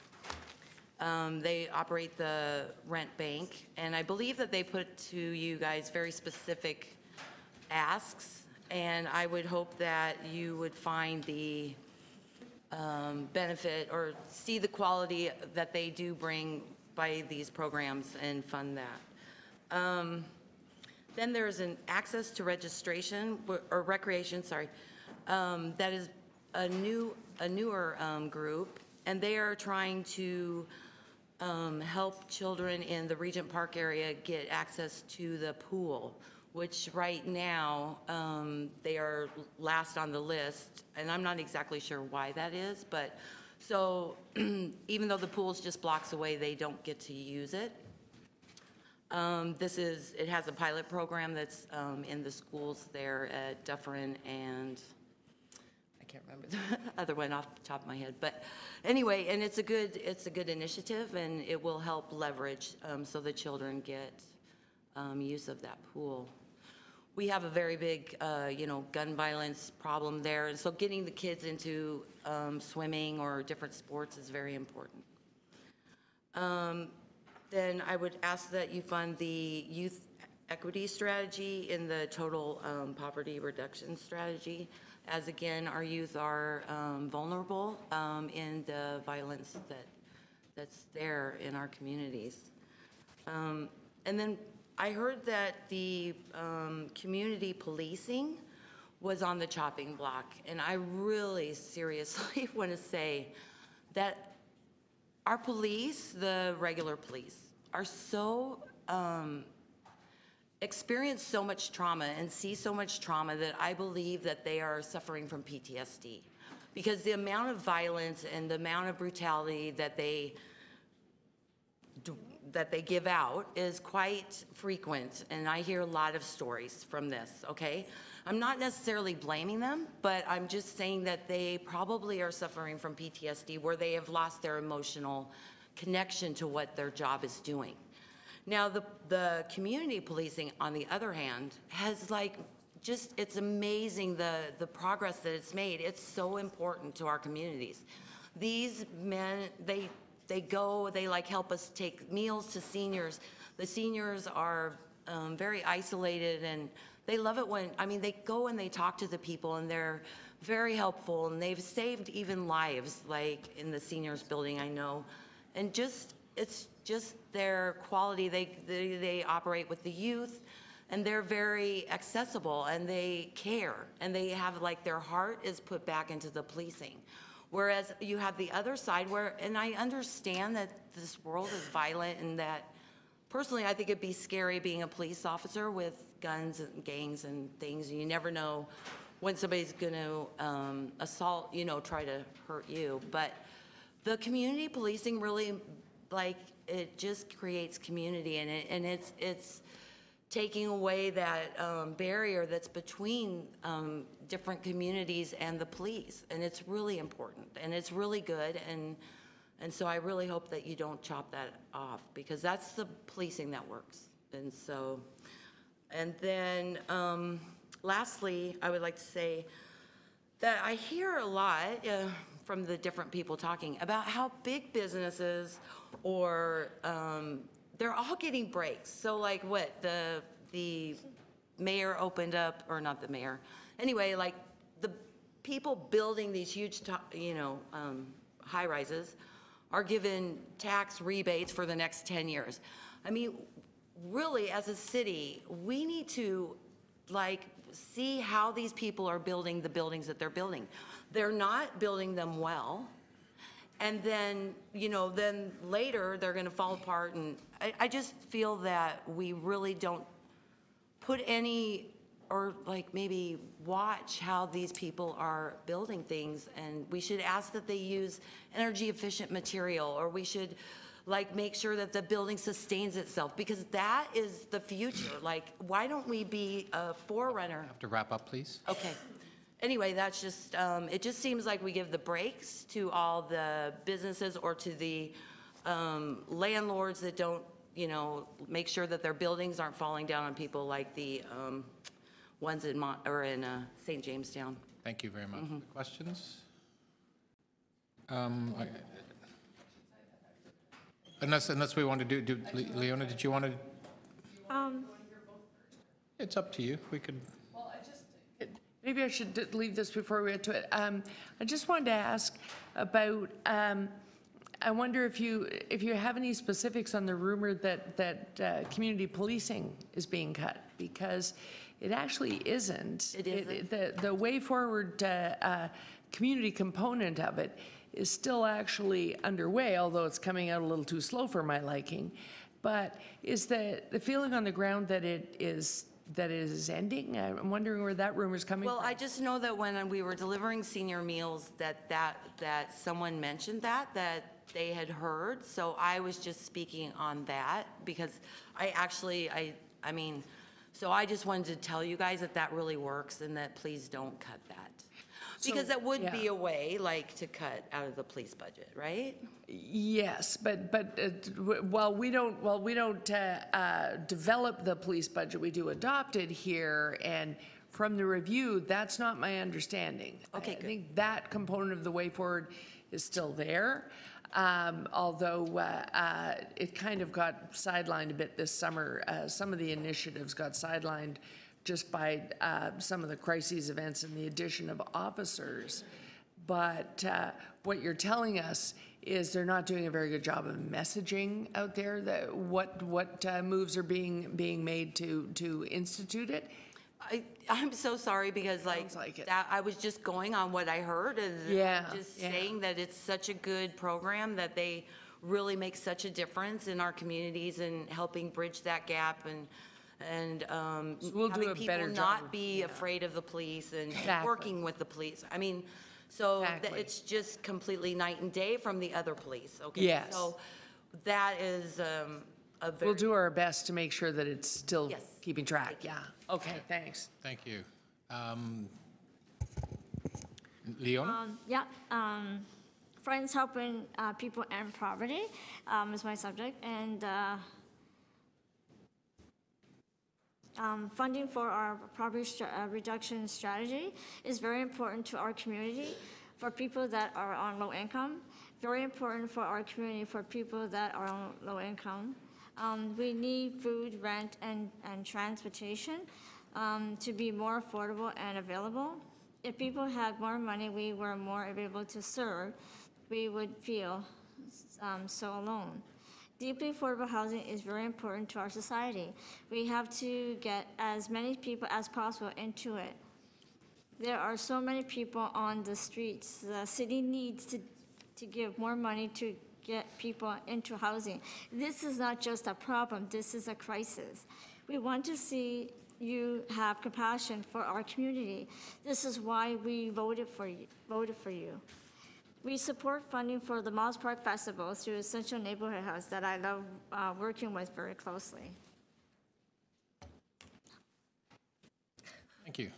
Questions? Councillor Wong-Tam. Yes, thank you very much, and thank you for the deputation. Just out of curiosity, you talk about the poverty reduction strategy being an essential, I guess, requirement to build up the neighborhood. The neighborhood that you reside in is Moss Park, is that correct? Yes. Yes. Okay. And the conditions of people who are living in the Moss Park towers, they are TCHC owned and operated buildings, is that correct? Yes. And in the buildings that we are, I guess the City of Toronto is the landlord for, by way of TCHC owning and managing those properties, is there adequate food security? Are there enough job opportunities? Do young people have access to recreation and after-school programs? Yes. Yeah. And is it enough? Yes. Yes, it's enough? So therefore, the poverty reduction strategy is meeting the needs of the local community? Yes. Yes? Okay. So then your deputation today is that everything is just fine in the neighborhood. There's no gun violence. There isn't random assaults. People are gainfully employed. No one is going to bed hungry because the city's doing a good job. Is that correct? No, okay, let me just say that if you took 3 minutes and sat at the corner and watched what goes on at Moss Park, and the amount of hopelessness, the amount of distress, the amount of violence, whatever that you see there, it's absolutely awful. We need to help these people more. We have such, I mean, it's something that's a product of poverty is the violence in this, and it's evident in that area especially. And there are people that are scared in their own, especially seniors in those buildings, that are being, you know, their drugs are being taken from them when they get their prescription filled. There's gangs. It's not a safe place. And I know that you mentioned earlier about the neighborhood information posts and the programs that they offer with respect to the housing trusteeship program and the Toronto Rent Bank. Is there enough money and workers right now to administer those rent subsidies as far as you know? Well, I believe that they have very specific asks, and that would be a real benefit if they could have this full-time worker, then they could help more people, because as it is right now, I believe it's volunteer, or I'm not exactly sure, but a full-time person would help them. So no, there's not. And so the rent bank and the housing trustee program is really to help people stay in housing. Yes. To prevent evictions. Yes. Currently, the shelters are pretty full. Is that correct? Yes. Yes, and you're seeing homelessness on the rise across Toronto, and yet we want to keep people housed. So if we make a modest investment in the rent bank by increasing the number of subsidies that are available to people who are currently housed, but they need to stay housed, and we increase perhaps even 1 or 2 worker positions in the trustee housing program, it could go a long way in helping people stay in their homes, so Yes. we don't add to the homelessness problem in the city. Is that correct? Absolutely, yes. It would be very much needed. Thank you for your deputation. Thank you. I have one question. Unfortunately, you can't ask questions. Well, Teresa isn't here. Can I ask a question for her time? Well, again, you can't ask. The format is not to ask questions. Okay, We thank actually ask the questions. So if she does show up, we'll try to accommodate her. Next is Linda Brett. I give you A for effort, though. Linda, oh, there's Linda. Can I use this? Yes. I'm planning on using this, but I don't know how. I think we have a tech person who could assist you. I'll give you a sec to set up. He's right behind you.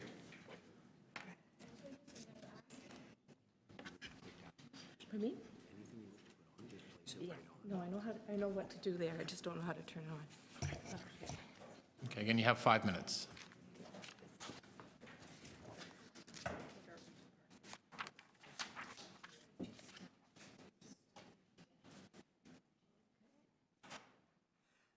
My name is Linda Brett. I come to you with a background in tax, financial planning, estate planning, and community service, extensive. I put up my CV just so you could scan it and see for yourself.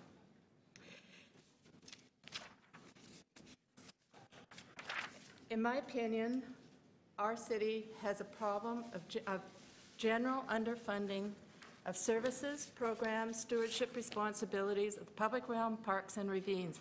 And I believe you have sufficient evidence. Sorry, is my microphone on? Okay. I think you have enough evidence to support this. My request of City Council through the Budget Committee is to commence with this budget cycle to raise residential property taxes beyond inflation, quote, quote, to address the shortfall. I have provided you with my background in order to demonstrate my first-hand knowledge and experience with respect to the emotions that are attached to people and their money, particularly the incidence of tax. I'm asking you to use evidence-based information of the affordability of homeowners to pay increased amount of property taxes over inflation.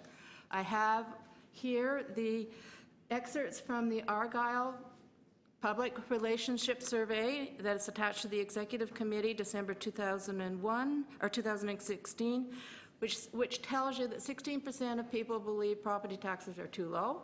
The greatest challenge is political will to make necessary change.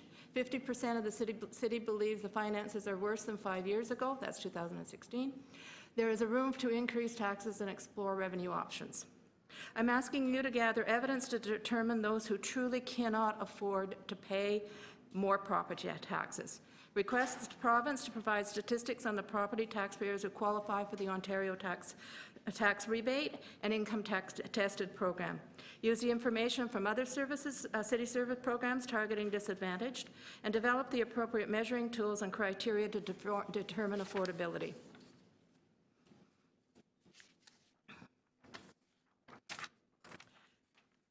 Address affordability, the lack of affordability by targeted programs. Expansion of the current property tax assistance for seniors. Explore Toronto portion to add to the provincial Ontario's property tax rebate program. Examine the concept of Homesteader Tax that is widely used in the United States. There may be many others that other people can think of. For those that can't afford, stop the emotionally charged my residents cannot afford. There is nothing more emotional in my experience of over 30 years that people and their money is incredibly the most emotionally charged. It causes divorces, it causes strife within different community associations even. There's a whole mess of emotions revolving around money. Making categorical statements, not evidenced by facts, are very damaging to our city. I want facts-based statements, not something that is emotionally charged. When somebody says, I cannot afford, and you take that as a statement of fact, that's not a statement of fact, that's their opinion. Try and obtain what the real meaning is behind it. And some of that emotion may not even be in today's dollars. It may be something that happened to them 30 years ago. It's an emotional, immediate reaction. Property taxes are an investment in our future. And I wish that you would reinforce that concept through education. My last point is educate, educate, educate. And then I'm going to tell you my history of the emotional impact of taxes. 1972, income tax reform. That's when I started working in tax. Carter Commission, $1 a dollar. Dollar is a dollar. Every time a dollar changes hands, it should be taxed. This was a huge education program required required before and after implementation. And I joined Revenue Canada January 31st, 1972, and started the implementation of tax reform. In 1991, there was the introduction of goods and services taxes. The sky is falling. 2010, Ontario merged the PST with the GST, broadening the tax base subject to Ontario commodity tax. The sky is falling. For education, I did a presentation to my own condominium corporation 6 months ahead of the introduction of the HST and told them what it was going to mean to them. So when they got their increase in their larger increase in their maintenance fees come June, they had a very good idea of what that was going to mean. So I'm asking you for an education program. Thank you. Thank you. Questions? Councillor Wong Tam. Yes, thank you very much. And Linda, thank you for your deputation. What you're saying in a nutshell, if I can boil it down, is that if City Council was honest with the residents, and that includes the costs of service delivery, and that taxes, which is a pooling of our resources pooled together, can actually help us build a city that we want, which would be livable, walkable, affordable, equitable, that you believe that the residents of Toronto, if we're honest with them and provide them clear information, that they would be willing to accept paying more taxes. Is that correct? Yes, and I believe the Argyle report that was actually presented by the city manager in 2016 actually demonstrates that. And I think part of that study, reading it, actually said there were a number of residents who were interested in more education. I believe my deputation actually is an extension of and a continuation of what Peter Wallace was trying to tell City Council at that time and continuing through his tenure. So even though the Argyle Public Relations Survey that you referenced may not have been, I don't know how wide and how many people actually were contacted for that survey, but already there's a baseline understanding from Torontonians, according to this survey, is that they already know that the property taxes are artificially suppressed and too low. Yes. And that's without any education program out there to inform residents the value of services. Is Yes, that correct? that's true. And that's also with a political narrative that we create that you are, as taxpayers, unable to support more, that the City Council can't do more, that we as a city are too poor and too broke, and that we should live with crumbling TCHC infrastructure, transit that's underfinanced and underbuilt. Is that correct? That's correct. In fact, I get quite offended when I hear the City of Toronto can't afford. The City of Toronto sets its own tax rate, and it can collect those tax rates, so it actually has an infinite revenue source if it so wished to exercise it. I'm just asking you to find out some way, evidence-based, a way to find out the tolerance level of your citizens to investing in their city. Can I ask you to unpack that for us a little bit? The evidence-based information that you're looking for to provide this public education, what would that look like? Okay. How do we secure that? Actually, at one point, my background's more income tax than it is residential property tax, so I can give you an example with the federal tax. When I first started practicing in the public sector, the top marginal rate in Ontario was 61%. The budget that reduced it, the federal budget that reduced it, determined that the tolerance of the population to taxes at the top marginal rate was about 50%. And beyond that, there was evidence that it just went under the table. So 50% is where you're going to draw in the money. Doesn't matter how much you raise it to 70, 80, anything over 50% is going to go under the table. So that's the kind of evidence I'm looking for. I'm also saying target people. I'm not trying to say don't target the poor. Please target the poor. Make sure the poor are adequately looked after, and make sure that they have targeted programs. And I didn't mention this in my deputation, but even the seniors program and many seniors programs, I can well afford to pay regular rates. I'm a senior. I love my low TTC, many programs I get, but I don't really need them. I'd rather they go and be targeted to people that really need them. I think you really need to look at a lot of the programs. You've got a lot of wealthy seniors out there that don't need the programs that are all-inclusive for seniors. So my final question is, by way of keeping property taxes low and quote-unquote affordable, what are the opportunities lost, and what will be the long-term impact fiscally to the city if we continue on the course that we have been on for the past 3 terms?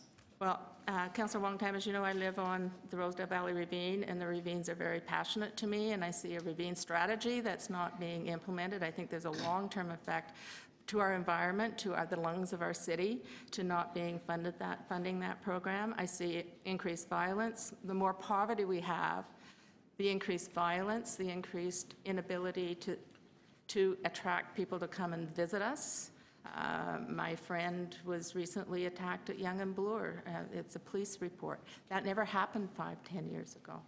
It may have, but more and more of this is getting into our city, and I think we need to attack all of those problems. Thank you. Councillor Layton, did you have? Yes, thank you very much. The resident association you represent, it's a mix of renters and homeowners? It's mostly owners, but we have everything. We have businesses, we have churches, we have individual residents, we have condominium corporations. We don't have a BIA, so we represent the businesses within our area. We have one low-income housing unit, but mostly we are condominium corporations. So that's a pretty good mix of the range of incomes in the city of Toronto. Geographically speaking, it's quite small. What's the population of the resident association? Oh, we don't count. I actually haven't counted that. We don't have individual. It changes because some of our condominiums are up to 800 units. Mm-hmm. We have 9 or 10 condominium corporations ranging in size from 21 or 23 units up to 800 units. 800 units is the one Bloor project. Well, we have maybe not. We have the ex-condominium at Jarvis and what have you. We have the Couture, which is 400 units. We have some on Hayden. So we have a number of large condominium corporations. This Homesteader Tax, I've never heard of that before. Most people haven't. It's actually a way of helping people pay their taxes by it's a way of freezing the taxes to take out the market value. So your market value is based on the date you purchased it, and it's a place you live in, and you apply for a Homesteader Tax. So you have an inflation-protected rate that protects you against the inflation value. So we have market value assessment. So I bought my condo for $300,000. It's now worth $1 million, and it has a protection against that increase as I own my home. I don't think there's anyone in Toronto, particularly in Ward 11, that would say they'd prefer the homesteader model, but no, it does exist in the states, but I'm saying some hybrid of it but it exists in most states. Sure. Thank you. Thank you very much. Oh, sorry, Councillor Carroll had a question. So I'm assuming we're going to get a copy of your presentation that has the Argyle study quotes in it? You can I can email it to the clerk if you wish, or I can. That would be helpful because we have the report back in our offices, but I love that you separated out the 61%, my favorite number.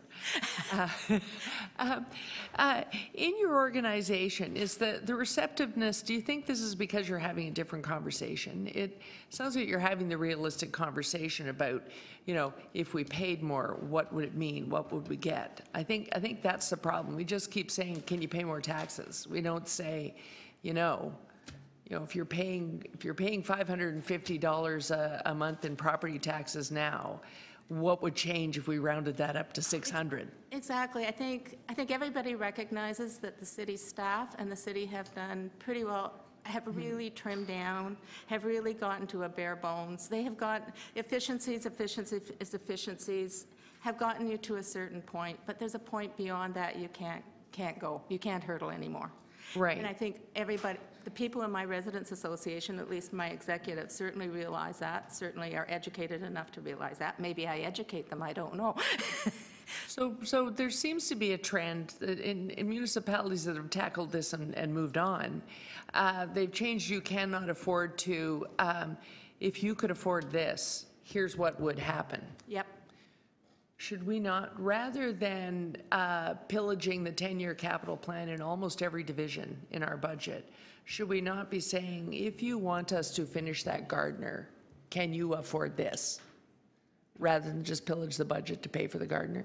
Well, I think in my residents association, living on the Rosedale Valley Road, if you could say, if you put this much more in the budget, you could be my good neighbor. You're not my good neighbor, quite frankly. Yes, yes. Okay, thank you. Thank you very much. Next is Eli Aaron.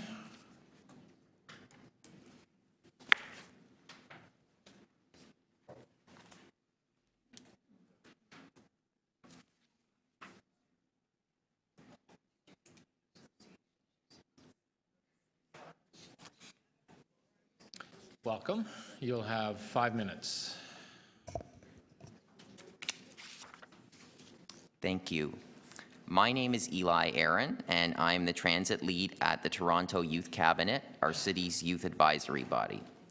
Toronto's youth rely on public transit for about half of all travel within the city. Therefore, decisions relating to transit significantly affect young people in our city. Today, you are considering a budget that will make life increasingly unaffordable in Toronto. A TTC budget which hikes student fares by 5%, or roughly double the rate of inflation. This budget contemplates the 7th increase to adult fares in 8 years. Inflationary fare increases are to be expected, but over the past 2 decades, fares have risen well beyond the rate of inflation. It could be argued that we cannot afford to keep fares in line with inflation. But how can we afford to keep property taxes in line with inflation? Why do riders pay 2/3 of the cost of operating the TTC while drivers contribute next to nothing to the Transportation Department's $400 million operating budget? Council has prioritized maintaining low taxes for homeowners and no taxes for drivers over affordability for transit users. This approach has negatively affected young people as well as those living in poverty. The proposed budget will further compound affordability issues for these groups by both hiking student fares and slowing the implementation of the low-income transit pass. The Equity Budget Briefing Note states that the fare increase will have the largest negative impact of any item in the entire city budget. The fare increase will force low-income residents to pay more until such time as the low-income pass is fully rolled out. Both low-income residents and young people have already reached the limit of what they can afford to pay. Many young people do not have access to a car, and they have no other way of getting around. Many are working low-wage jobs, unemployed, or paying tuition, facing sky-high housing costs, or mounting student debt. They are at the breaking point. As the transit lead, it is my role to advocate on behalf of young people in this city when it comes to transit issues. I have heard their concerns loud and clear. Freeze the fares. When we talk about making this city affordable, we need to ensure it's affordable to transit users, and that includes young people. Thank you. Thank you. Questions? Councillor Carroll. So often the pushback we get with property taxes is we have to phase it. We have to phase it in. We have to do these things gradually. There's really nothing gradual about a fare increase, is there? No. Yeah, 5% is 5%, bam. It happens on April 1st. It'll be 5% if the budget passes. So we don't phase a fare increase. If you reach an income threshold in childcare, we don't phase in the increase in the cost of your subsidy. We don't. If you suddenly get a brand new job, the very first month that you earn in that new job is the year your Toronto Community Housing Unit goes to market value. The only thing we face is property tax. That's pretty much the case, isn't it? Yes. Yep, thanks. Thank you. Next, thank you very much for your presentation. Thank you. Next is John Mosa.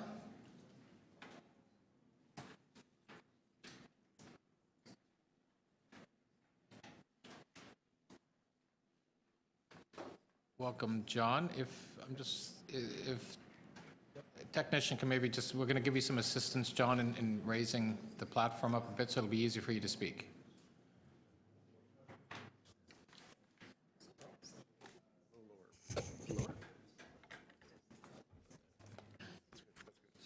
Thank you.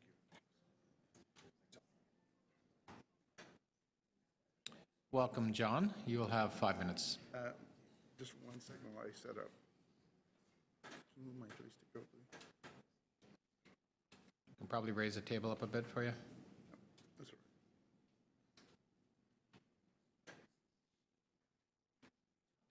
Maybe a little bit. Can I raise it up?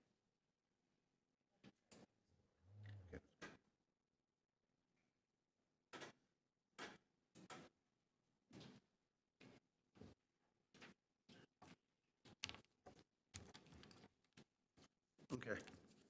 Hello, my name is John Massa. I represent the Greater Toronto Area Disability Coalition, and we thank you for the opportunity to speak today. We are a new network of community organizations and people with disabilities that work to advance accessibility, empowerment, and equitable participation of over 500,000 people with disabilities living in the GTA and the City of Toronto. We are nonpartisan, cross-disability, and apply a nothing about us without us disability lens to our engagement with all levels of government and other sectors. We're here to speak about the urgent need for accessible, deeply affordable, subsidized, and supportive housing and shelters, and to give recommendations starting with the 2019 city budget.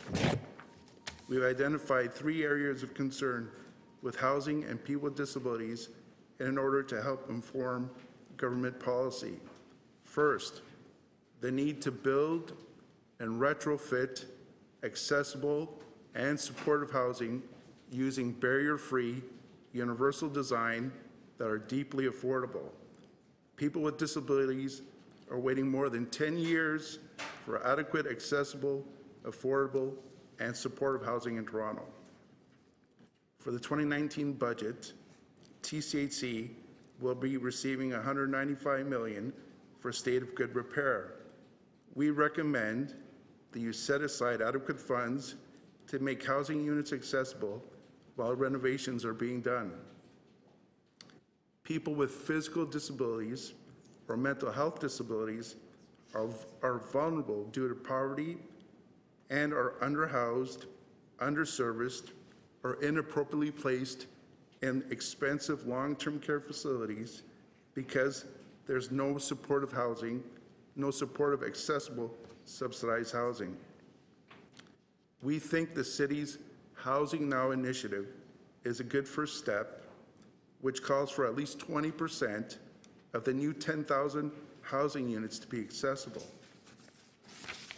We recommend, though, that these 2,000 new accessible housing units have the following: a high percentage that are deeply affordable, some that are affordable, and a small percentage that are market rent.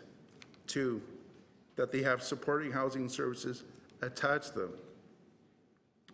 And 3, that there are different unit sizes for families with disabilities. The next important issue that we want to raise is the need for accessible shelters that will also allow or provide personal support workers or PSWs. There are very few accessible women and men shelters, and even fewer that will accept supportive services such as PSWs.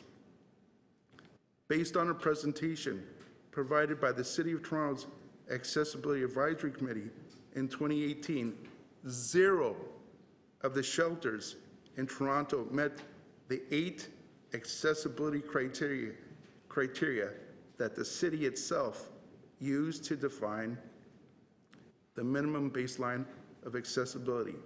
Some just met a few, but all of them didn't meet the 8. This is not acceptable. For the 2019 budget, the city is proposing $62 million for the additional 1,000 shelter beds from 2018 to 2020. I ask you all, how many of those will be accessible? We recommend that you make at least 20% of these shelter beds accessible and implement policies where people with disabilities and shelters can get access to supports like PSWs. The third important issue we want to raise is the need for a stronger disability lens at the city and its divisions and housing sector organizations to prevent barriers to accessible housing. I say this because on September 4th, 2018, TCHC invited people to apply for 75 new affordable rental housing units located in a new building at 110 River Street. I actually inquired, and we were told there were no accessible affordable housing units. This is discriminatory, and it needs to stop. Does TCHC think that people with disabilities cannot pay affordable housing?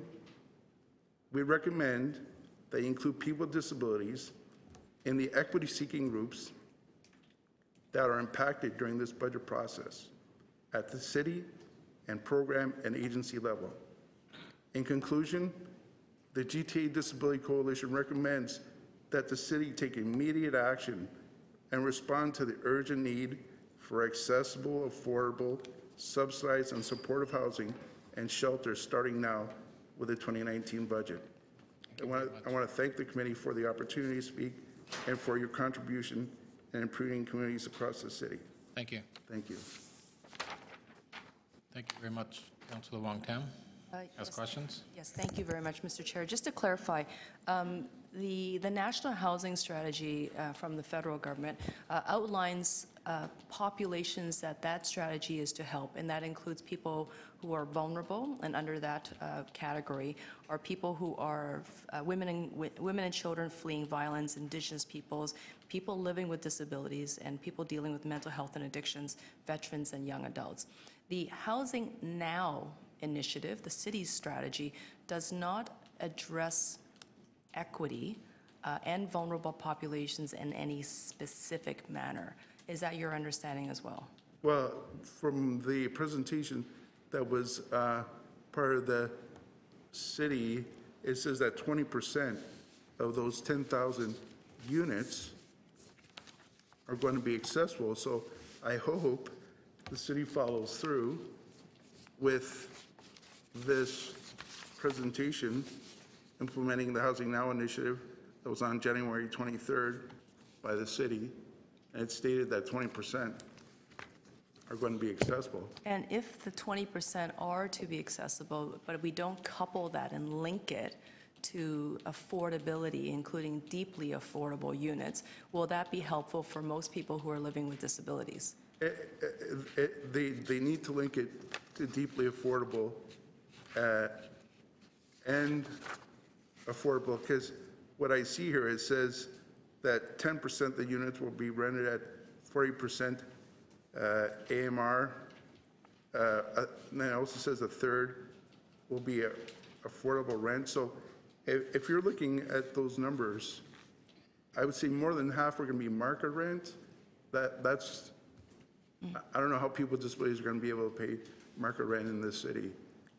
So right now there is no formal coupling around accessibility and deeply affordable in the Housing Now strategy. I'm not really certain, but I'm just going by what the paper says here. And if there's no specific target to provide assistance to vulnerable populations, including those who are living with physical disabilities, so right now there's nothing in the language of that Planning Now report that speaks to people living with mental health, addictions, perhaps trauma, people who are fleeing violence, Indigenous populations. So it doesn't really quite gel as it sits right now in the way it's been written with the national housing strategy that prescribes dollars that are going specifically to those populations.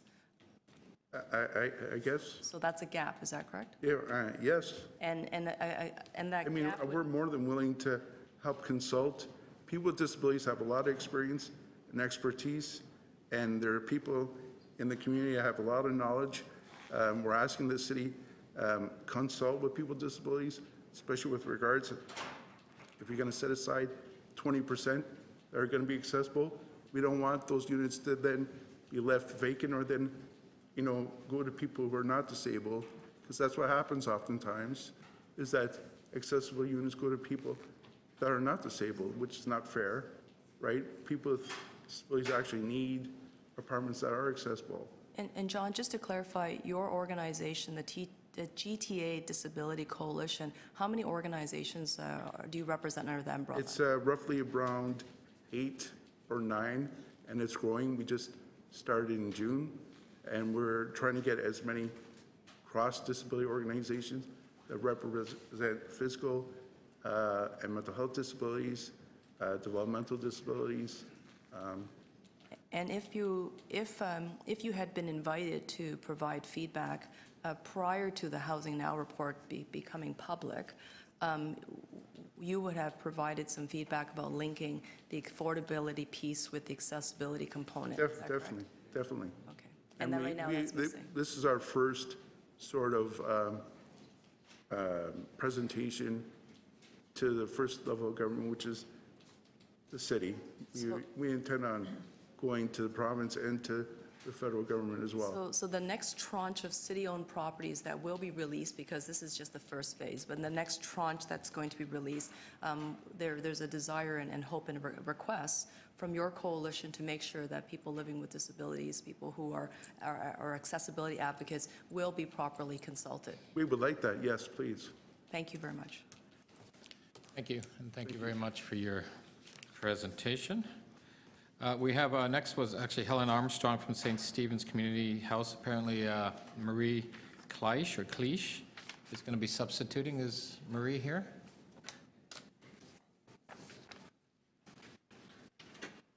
Marie Kleisch or Kleisch? Oh, there you are. Okay. I didn't see you.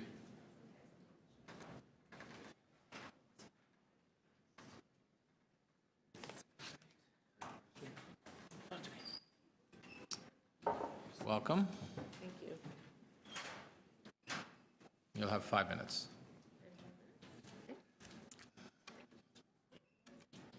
Hello, councillors. My name is Marie. I reside in Ward 13. Marie, can you just move the mic a little closer to you? I'm sorry. That's fine. Okay. Thank you. Is this better? Okay, thanks. Hello, councillors. My name is Marie. I reside in Ward 13, Christian Wong Tam's ward. I am part of a group called the Member Advocacy Committee. The group is made up of people who have lived experience of homelessness, poverty, and disability. We operate out of St. Stephen's Community House. Last year we did a survey of 74 drop-in users at 3 drop-ins. The results were alarming. Half the people we spoke with said the shelters are overcrowded, and a majority said they have been unable to get into a shelter. People reported feeling unsafe at times in shelters, partly because they are overcrowded. We need a thorough inspection of all the shelters and respite centers to ensure they are doing what they were mandated to. We also found in our survey that hunger is a huge issue for homeless people. Shelters must provide nutritional meals with fresh fruits and vegetables. We asked last year, and now we ask you again, councillors, to increase the number of shelter beds in 2019. This time, given the growing need, we ask for 2,000 new beds now. The Charter of Human Rights states that everyone is entitled to the bare essentials of life, food, shelter, and safety. Excuse me. Toronto has failed to provide these. A Band-Aid solution will not help. 1,000 new beds over 3 years is a drop in the bucket. With the Ontario government's new proposals, we will see an onslaught of new homeless people in our city. The city won't be able to keep up unless Toronto makes a real investment in both time and resources. We need 2,000 new beds now to deal with the growing homeless crisis.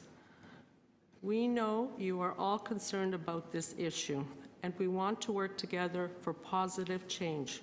Toronto has many people who give their time and expect no praise, but now the City Council must step up and deal with this crisis head on. Thank you. Thank you. Questions? Councilor Okay. Cam? Yes, thank you very much, Mr. Chair. With respect to the city's target from 2018 of building 1,000 shelter beds, and we accelerated that originally it was over 3 years, but then we said if we bring forward the funding and provided the funding in 2018, we asked staff to go create those 1,000 beds in the 1 calendar year. Staff were not successful at doing that. And now your request of expanding this to 2,000 beds, if we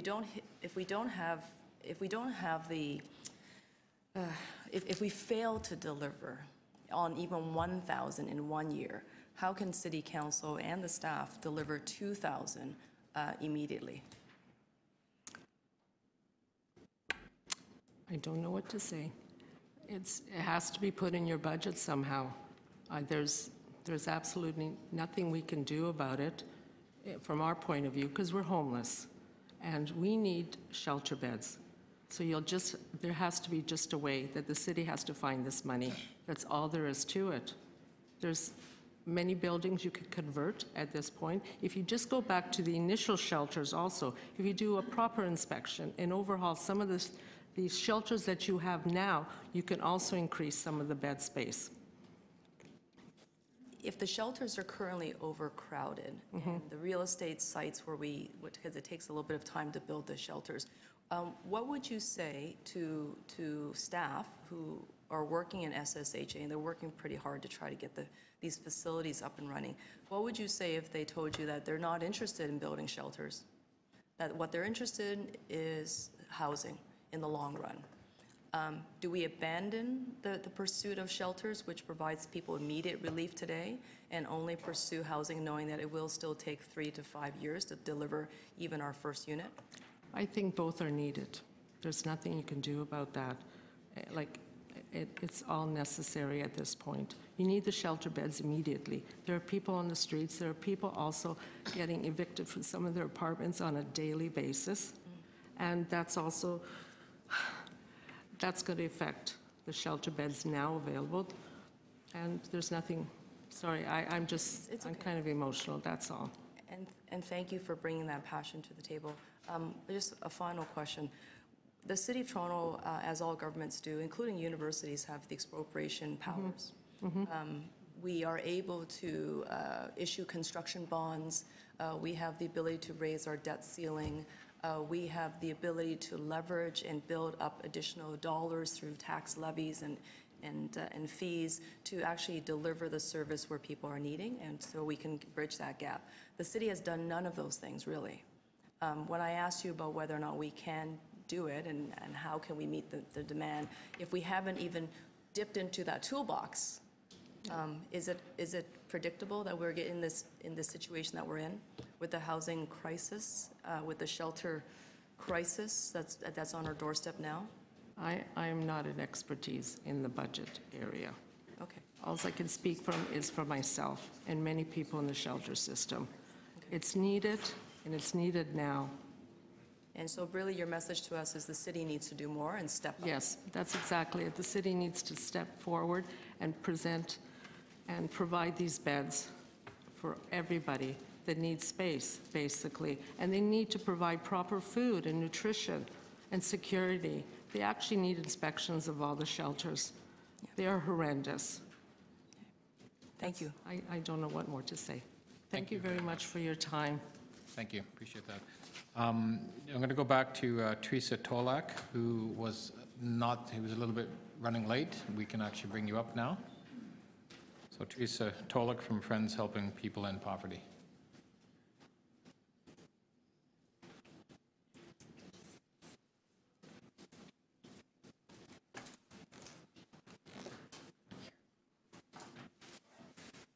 Thank you, Teresa.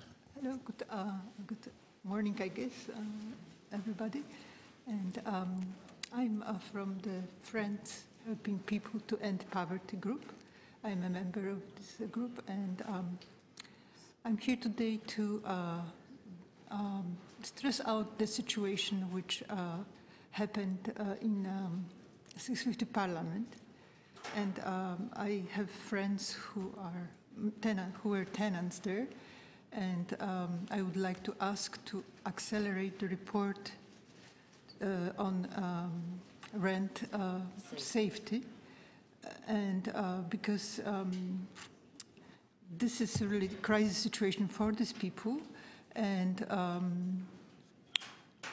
I worry also that, that there's no time limit what's going on there, and how long the situation gonna persist, and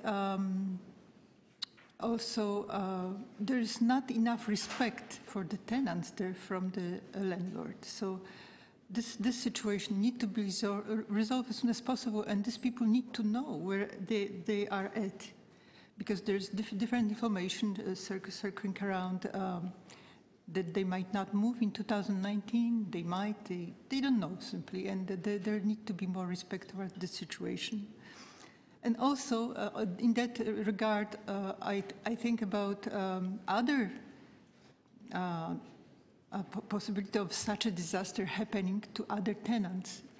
And I would like to really stress out that the need to find some kind of measure to prevent it, because it's just a terrible, what's happened to those people is just a terrible situation.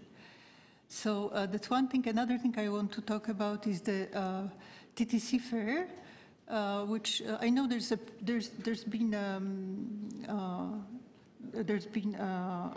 program which will slowly move towards low-income families, and I think that's important. And I was thinking about, but I found out actually that there are people with on low income. They are included, including families, working families who are on low salary and stuff like that.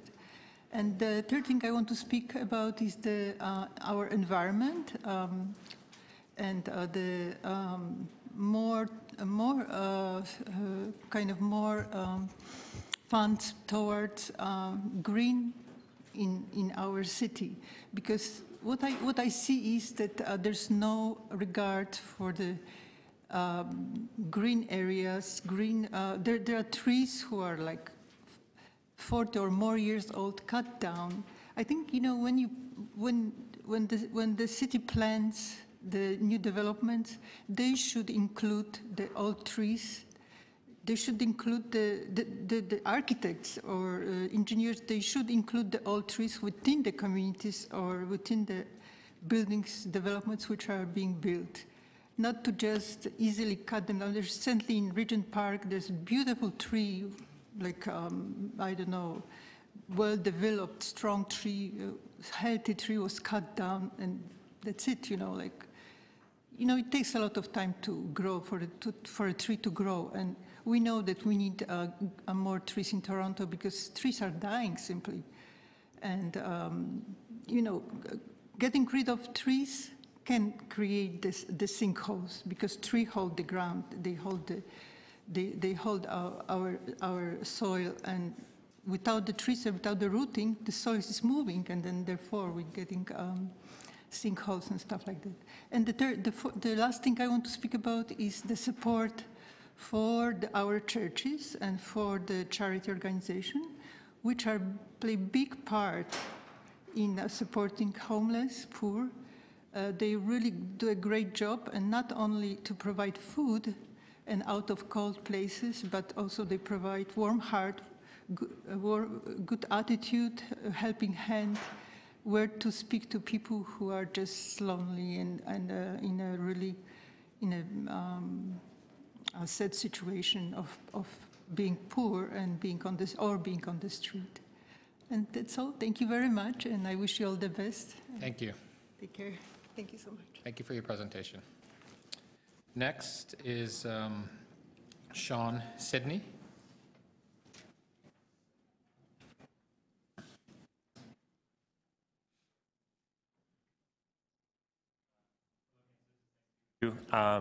Councillor Wong Tam, thanks for being here. I'm a new constituent of yours in Toronto Centre, so thank you for being here. I'm here today just to talk about the feeling of this city being on a razor's edge and on a precipice. Our shelter systems are full. We see pictures of TTC platforms that are teeming with people to the point of being unsafe. We all experience infrastructure that's crumbling and underinvestment that's crippling the future of this city. Councillor Carroll, you noted that this budget is now going to leave us $3 billion in the red for road maintenance. We're also learning that the TCHC State of Good Repair backlog due to this budget will be $3 billion as well. And another stunning, I believe it's $23 billion in unfunded capital TTC investments just to keep the service at the level it is today and accommodating for growth. We find ourselves in this situation living on the land transfer tax in a dream because of the inability of council and the mayor to level with people. We survive because of the generosity of our fellow citizens, of nonprofits, and of the talented and committed public servants who are constantly asked to do more or the same with less. And I want to make this point, when these services suffer, we erode public faith in these services. People become cynical about the TTC, people become cynical about public transit, and they believe that their money is being wasted when they don't understand that if there were proper investments, they would see the dividends and they would see the results. And so we need investment, and we need investment through all forms and sources of revenue in the form of new and increased taxation. Keeping property taxes at or below the rate of inflation is not a solution, it's not a vision, it's a slogan. The budget is being described as difficult. Councillor Crawford, I believe I read in the Star that you described it as difficult. It's only difficult because council is making it so. Difficult is not, that's not a word, that's an abstraction.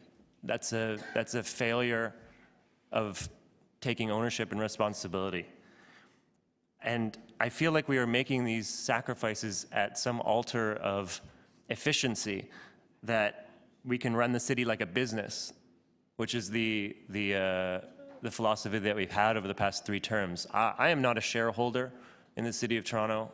I am a citizen, I am a resident, and having the city run like a business implies that we will get away, we'll just get away with whatever we can, because that's how a business runs. It offers the bare minimum at the price that people think the market will bear. And shareholders also imply that the more you have, the more your voice is important, and the more equity you have. And it's becoming that in the City of Toronto, that the people with less equity are being shut out of the process. I live just north of Regent Park. I literally live on the north side of Gerrard Street, where the house next to me is selling for $1.2 million. And then I see Regent Park from my other window. And when I walk by and I see those units in state of disrepair, and I see them falling apart, it makes me furious. You know, a city like this, with as much wealth and prosperity as we have, to watch those units fall apart is a shame, and it's a disgrace. And this budget is going, during the deliberations of this budget, we're finding out that by 2021, we're going to start closing units, hundreds of units, due to the state of disrepair. And I'm asking you if that's something that you can bear. The Housing Now initiative is a great first step, but I'm asking you if you can bear watching people in the city that has so many needs, watching people leave their houses, leave their homes, because we just won't repair them. In regards to the TTC, the TCHC, we often hear the refrain that other levels of government have to come to the table. I don't know if any of you are basketball fans. I am. There's a famous press conference in the 90s from a coach that talks about old players not walking through that door. I don't think Justin Trudeau is going to walk through that door, and I sure as hell don't think Doug Ford's going to walk through that door. Wrap up, please. So, yeah, so I'm asking you, what are you going to do about it? It is your job as our representatives to make those decisions and to make the case to people why we have to make these investments. We hear from all these wonderful people about why we have to make these investments, but ultimately it is your job. Much. I appreciate, again, I apologize. Again, I totally understand. Trying to keep it within 5 minutes because we have a lot of people we're trying to get. Of course. Any questions? Councillor Wong-Tam? Thank you. So really, boiling down your deputation, what you're saying to us is, if you raise the property taxes, we can build a city that we deserve. That's livable, that's walkable, that's affordable, that's equitable. And this is the one thing we haven't done. Certainly, and I focus on the property taxes only because I know that there's talk of sales taxes and things like that, and I think it's important to get away from regressive taxes. Because if you put a 2% sales tax on diapers or anything, regardless of how much money you make, that 2%, you're going to feel that, and that's much more difficult for people on low incomes than it is on high incomes. What would you say to councillors, including the mayor, perhaps? Certainly. When they say, nobody ever comes to them and says, raise our property taxes, and that is not what citizens across Toronto, residents across Toronto are asking for, that people can't afford it. What would you say to the mayor and Certainly. All members of City Council? I have one anecdotal piece of evidence. When I used to live in Councillor Bailau's ward, the mayor came to one of the community meetings, and as is my wont, I got into it with him over this issue. And at one point, in what is, I think, was an attempt at some kind of brave populism, he said, "How many people in this room believe that they pay too much tax?" And nobody raised their hand. Yeah, it was good. And that's the thing. But again, nobody is going to volunteer to pay extra tax. Not only because most of us don't ever want to pay more tax, but also because the case hasn't been made. I don't feel by the mayor, by council, why taxes should be raised and why that is necessary. Because, like other deputants have said, these people don't realize until they see the numbers the situation that the city is in fiscally. They see it anecdotally on their ride to work, on the TTC, or if they live in public housing. But ultimately, the onus is on council and the mayor's office to make those decisions and to tell the public why it is necessary. And regardless of whatever political fallout they may be afraid of, or whatever promises have been made, ultimately they're responsible for the health, both financial and otherwise, of this city. And ultimately decisions are going to have to be made at some point, what the priorities are and where we want to go as a city. Thank you. Thank you. Any other Councillor Layton? If I could just say, your analogy around the not being a shareholder in the city of Toronto is, I think, a very effective way of demonstrating how. It's just been such a trope that we should run the city like a business. Well, a business only exists to make money, and it literally, a business plan is how much can I sell or how much can I operate at while offering the least amount. How much wealth can I extract? Right. Without actually contributing to everything. And businesses go under, and that's planned, right? We have that as an example of a former mayor of Toronto who had a business that they were planned that those businesses would fold. We can't. Exactly. I work in a restaurant, and there is a level that you have to price your food at that is just enough to make your food costs, but not enough that people will balk at. And you cannot run a city like that. You cannot give the bare minimum that will keep people from, falling into total despair, but also not provide them with any kind of quality of life. And that's what I just see over and over again the past 10 years in this city, unfortunately. I think the education program that a former deputant was talking about, and this theory that we're not just stakeholders or shareholders in this family that is Toronto, would be a great little connection. Absolutely. Thank you very much. Thank you. Any other questions?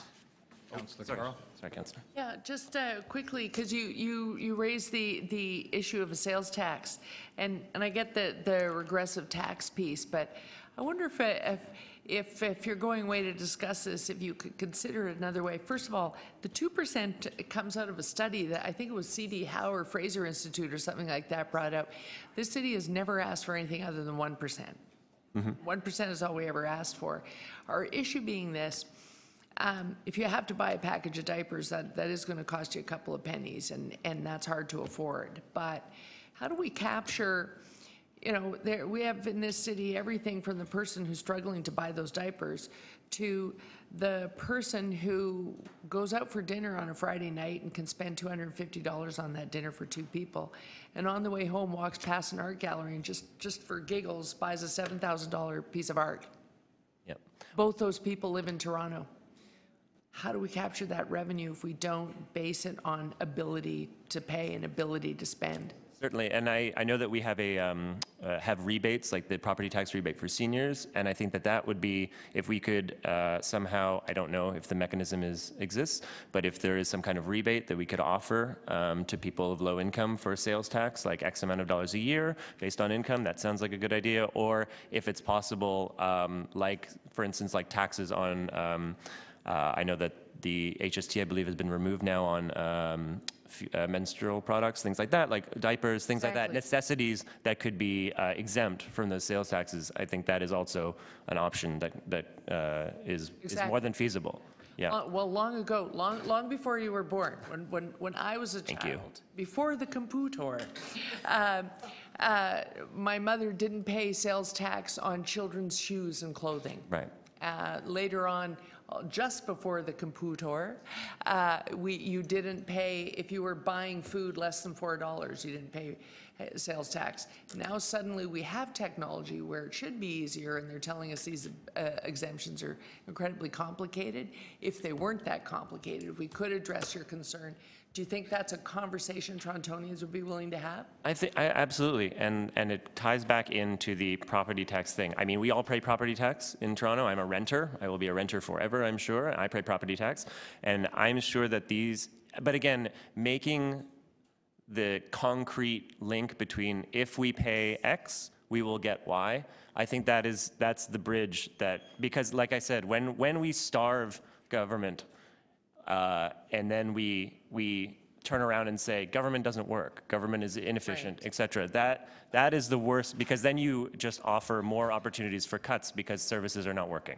And so, like I said, trying to let people know about giving them the information, I think is a great first step. But it's also just having the will to do it, I think, as well. Thank you. Thank you very much. For coming. Thank you. Colleagues, I just want to remind everybody, at this point, we have over 30 more deputants. One of the goals is to ensure that everybody has an opportunity to present before us, hopefully in a timely manner. I know some people are going to be waiting all day, possibly in the evening. So I would suggest when we're asking questions to just be cognizant of the fact that a lot of people want to get before us, and I wouldn't want to have somebody waiting till 6, 7 o'clock at night. So just recognize that when we're asking the questions, to be as prudent as possible. I have a request from a deputant who has some childcare issues and has to get back to pick up her kids. So if it's okay, we can have her. She's made a request. If we can come up. Kate Pritchard.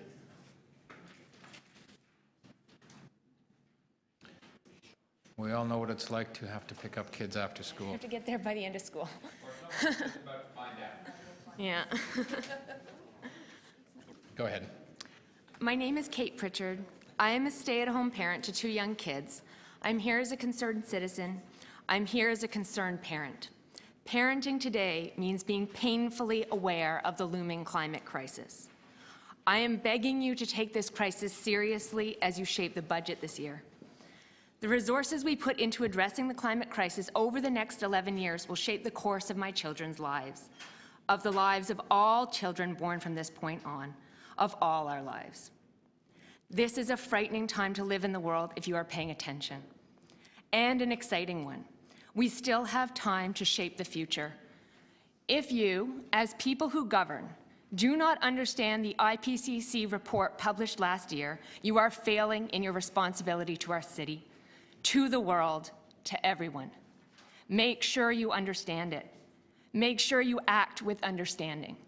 We have 11 years to shape how the next century unfolds.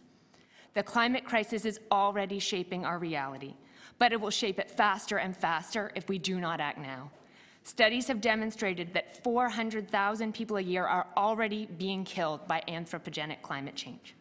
We can expect that number to rise sharply as temperatures and climate volatility increase. When models have been wrong, they have been wrong in failing to predict just how quickly events would unfold. A month ago, a study found that the oceans are warming 40% faster than expected. The climate crisis will cause great suffering and great expense if you care about money more than people. It will affect you and people you love. I am here to beg you to take that responsibility seriously for my kids, for all kids. Please think holistically about climate and fully fund Transform TO as described in the submission by the Toronto Atmospheric Fund. Fund an accelerated implementation of Vision Zero to make sure that it's safe to take active zero-emissions transportation everywhere in the city.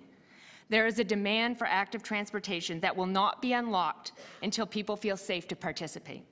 Make sure that there is enough money to clear snow and ice from sidewalks and cycle paths. Invest in affordable, dense housing. People need to be able to live near where they work, and people experiencing homelessness will be especially vulnerable to climate instability. Invest in public transportation. Invest in habitat preservation, including the ravine system. As our summers get hotter, I often escape to the ravines with my children. We need ravines and wetlands for mitigation and for resiliency. Make sure we spend the money to keep them healthy. Invest in community and public spaces and the repair and lending economy. Invest in the circular economy. Invest in the future. I am begging you. Raise revenues to do it. Increase my property taxes. I'm a homeowner and I'm saying, raise my property taxes. Consider revenue tools that discourage new fossil fuel products and high-emitting behaviors. Bring back the vehicle registration fee, and if you could levy it higher on new internal combustion engines, that would be great. Since it's been shown that car dealers are limiting the sales of EVs, consider a sales tax on all new internal combustion engines. Flying is an extremely high-emitting activity, so consider a levy on all flights out of our airports and reinvest that money into a livable future. Increase what people pay for parking. I'm begging you. You are governing at a crucial time in the history of our city, in human history. The vast majority of people are concerned about the climate crisis. Don't let them down. Don't let my kids down.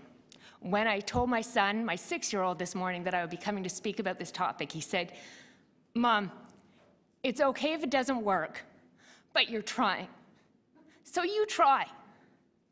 Thank you. Thank you. Thank you very much for coming in. Next is Zuzana Betkova.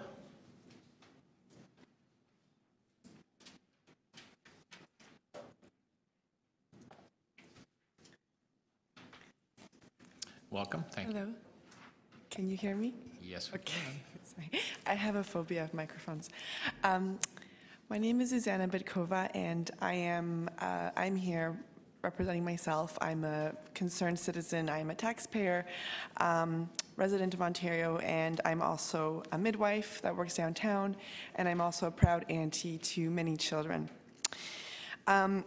A lot of what I wanted to say today has already been said, so I don't want to repeat it. But I do just want to say that the reason I did come was because I'm just so appalled by the situation in the city. I just came back from a year sabbatical, and to come back to a city that was worse than what it was when I left a year ago has been discouraging, and I'm incredibly angry. And I'm trying to channel my anger by getting more involved. So that's why I'm here. So I'll just say the three things that I care about right now, although there's a lot more than that. I'm hoping that, just to coattail on what the last speaker said, I really hope that you will consider alternate funding for the climate change action plan. I really hope that you will give the 1.35 million to Transform TO that it needs, and that you will do everything you can that you can find long-term funding for this. Climate change is not going away. It's here to stay. It's going to get worse. and I'm really worried, and you should all be incredibly worried. Eventually, all of our basements will flood or burn. Because transportation is such a huge part of the CO2 emissions, at least 30% is one of the figures that I read. We need to do everything we can to fund mass transit in the city. And as a transit user, I know how bad it is, and it's because it's underfunded. Please fund it. Don't raise fares. We need lower fares, and please make sure it's accessible for people who have low incomes. The low-income fare pass needs to be rolled out immediately. It needs to be accessible to everyone who has a low income. It should be free for people who are on social assistance. I have heard that Toronto City Council is mediocre, that we don't have a lot of leadership. I refuse to believe that or accept that. I believe in you. I believe you can do a better job. This is your chance to do it. I'm here to encourage you and be your cheerleader. I will be back. I will be here every chance I get. I have taken time off work today, and I will do that over and over again, and I will hold you accountable. I am incredibly frustrated, and I think a lot of people here today are, and a lot of people who aren't here are also frustrated. So please do better. Please try your best. And I'm not a homeowner. You can't tax my house, but I do own a vehicle, so you can tax that, and I'll pay more for parking, no problem. Okay? Thank you. Councillor Layton actually had a question. I would just remind you, if you rent in the City of Toronto, you also pay property taxes. So go ahead, tax. Let's just not lose sight that everyone that lives in Toronto pays taxes. We all contribute. Thank you. Thank you very much for coming in today. Appreciate that. I just wanted to also let the people who are deputing know, even though there's not a lot of councillors here, we have a small subcommittee. There are a lot of councillors probably in their offices who are actually listening and paying attention. So don't think that just because there's 2 or 3 of us here that your voice isn't out there, but there are more people listening probably outside of this room. So just wanted to let you know that. Next is Robert Stambula. Welcome, Robert.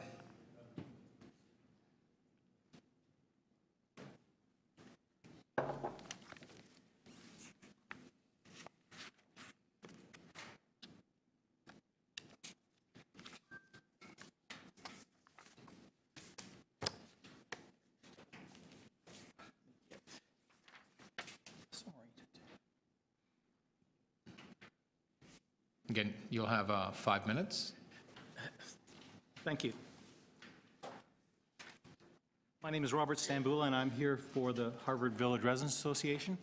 And we had nothing to do with the snowfall. We had nothing to do with the ice storm yesterday. We had nothing to do with the editorials in the Toronto Star about correcting the issue about downtown residential sidewalk snow removal. It just is organically people speaking out on this issue that is a remnant of the amalgamation of Toronto, where the city and East York did not do this for their downtown neighborhoods. That's a little slice of our neighborhood. Usually we're here with much bigger issues, citywide issues, governance issues. And I've given you a little highlight of some of the important things that we've done. We've done a new tree inventory and canopy analysis. Second one in 10 years. We've done a traffic study that got a lot of attention in the city this year. We marshaled 65 residents associations to help get you the staffing budgets that you want. That was our lead with the ARA. We did a settlement with U of T to get a new parkette in our neighborhood. We have a green plan in our neighborhood that's a model for others. And last year in January of 2018, we wrote to the mayor about this issue. He wrote back saying it'll be reviewed. Well, I think yesterday, the day before, he wrote to Transportation Services and asked them to undertake a more formal review, and I've already emailed Ms. Gray to offer our help in that review. This is just a snapshot of his letter for this review. I would add one more comment on that. It asks to look at the costs of clearing sidewalks, to harmonize the services across the city and doing it in the downtown. But they also have to look at what are the costs that are being avoided by doing it, and what are the alignments with other city programs that fit in with undertaking this.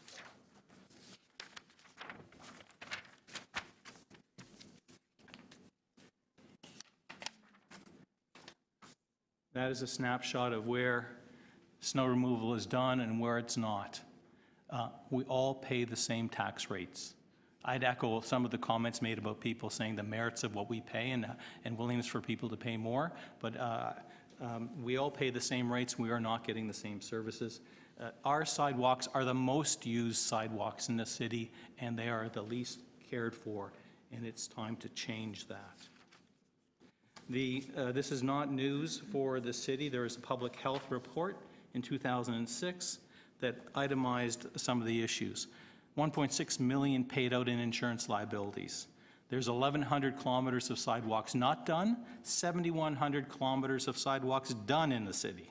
And they say, surprisingly, the problems are most likely to occur in areas of the former city and East York, which do not have mechanical snow clearing. These are also the areas of the city typically that have higher pedestrian volumes, meaning that higher numbers of people are affected by poor sidewalk conditions. That's their report of 2016. But also, surprisingly, you're on the hook for slips and falls on sidewalks that are not cleared in the downtown because people are not following the bylaws. I'll get to that in just a moment. In regards to the current bylaw, that requires people to do it within 12 hours in the downtown areas, it's not working. If one person or two people don't do their sidewalks, it's not working. It's a complaint-driven system. If you call 311 and below is an extract of an email, it says they will investigate within 3 weeks. And therefore, that's why you don't get complaints, and that's why there are no convictions or rarely a conviction on this. This system is not working. And you're liable. There is a court decision in 2000, and the court was asked whether a municipal bylaw requiring residents to clear snow from municipally owned sidewalks abutting their residents can be relied on by the city to shift civil liability to the resident when sued by a pedestrian who falls and is injured. And the court said, no, you can't. The Municipal Act imposed a duty on municipalities to keep the highways, including the sidewalks, in a state of repair. That second bullet there, third parties do not owe a duty of care to pedestrians using the sidewalk adjacent to their home. The bylaw does not alter that common law duty on the municipality. Thank you very much. You're at your 5 minutes. I appreciate that. I know I'm actually looking at this here, so I'll be reviewing the rest of it as well. Is there any other questions, Councillor Layton? Yes. Your case goes on for the safety around sidewalk clearing as it relates to Vision Zero. Could you elaborate on that? Well, there's two items. People are put into the street, typically on heavy snow days, and one of the slides shows some people walking down the middle of Lippincott. That's my street. That doesn't look like a very good situation when cars are going to come down that street as well. You have an interaction of people, lives, and unless you barricade yourself, if you're a person, an elderly person, a person with mobility issues, you're either barricaded in your home or you risk life and limb on walking and perhaps slipping and falling on an uncleared sidewalk, or you venture into the road. Those are the choices that you have. So this picture was taken on the 29th. Yes. When was the snowfall? That night. That night. You can see on the right-hand edge there, you can see the snow had been cleared a little bit.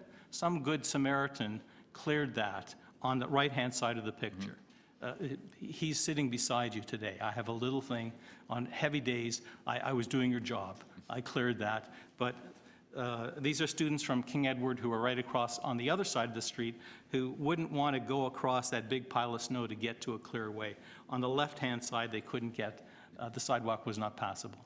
But this condition stayed for several days. Yes. After the snowfall. And the problem is usually habitual people. There are some homes, 2 or 3 or 4, sometimes when one person doesn't, it spreads, that habitually don't clear their sidewalk. And no matter how much we ask, how many complaints are made, it doesn't get done, and it has an impact on people. Did you do any analysis of the number of complaints and convictions? or no? I have no information. The word in our neighborhood, although we encourage people to call 311 to do that, you can see from that email the results that they get. They get an investigation within 3 weeks, which is meaningless. So why call again? And why call again? Thank you. Thank you. I appreciate your time. Next, we have, by the way, we have about 10 minutes, 12 minutes before the lunch recess, so we'll probably be able to get 2 more deputations in. Jane Mercer is next, and hopefully Khadija Afre. It would be probably the last one before we do our, and we'll have an hour break just to let you know. We'll be back at 1:30. Welcome, Jane. Thank you very much. Good morning, councillors. I'm always so thankful to get in just before the lunch break. I'm speaking to you here on behalf of the Toronto Coalition for Better Childcare. We represent over 20,000 families in our member centres and speak for more who desperately need access to affordable, high-quality childcare. You won't see those parents here. They're working. They're working they're often working 2 or 3 jobs to try to keep the childcare, to keep the job, to keep the home, to stay in this city. We know that this is a first draft of a budget, drafted by staff at the very beginning of a new term of council. And that is why we are really hopeful that when you look carefully at the childcare investment, you will see that it is nowhere near adequate. It is nowhere near what you proposed, what you promised, what you passed in 2017, in 2018. We know you understand how important childcare is to our city. Your commitment to a 10-year childcare growth strategy called for, and that was just in 2017, less than 2 years ago, called for significant investment from all 3 levels of government, and it was adopted by you, Council, virtually unanimously. So we want to thank you again for the leadership you showed at such a critical time, and we believe it was instrumental in bringing the province and the federal government to the table. And we have, thanks to your leadership and your investment, we have made progress. We have grown the number of childcare spaces, the number of childcare subsidies, and we've even started to support parents in their childcare fees. But as you will see from the news today, childcare fees in Toronto are still, by far, the most expensive in the country. We had made progress. Now this budget, this first draft of a budget, will slow us right down.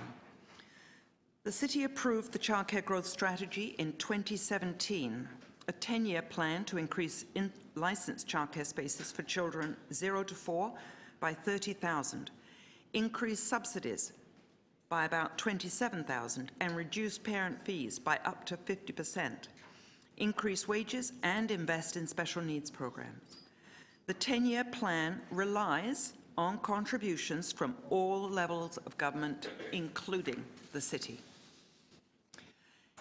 In the 2018 budget, Council should have committed $11.4 million. Instead, we got $2 million and a promise to fund the remainder over 3 years.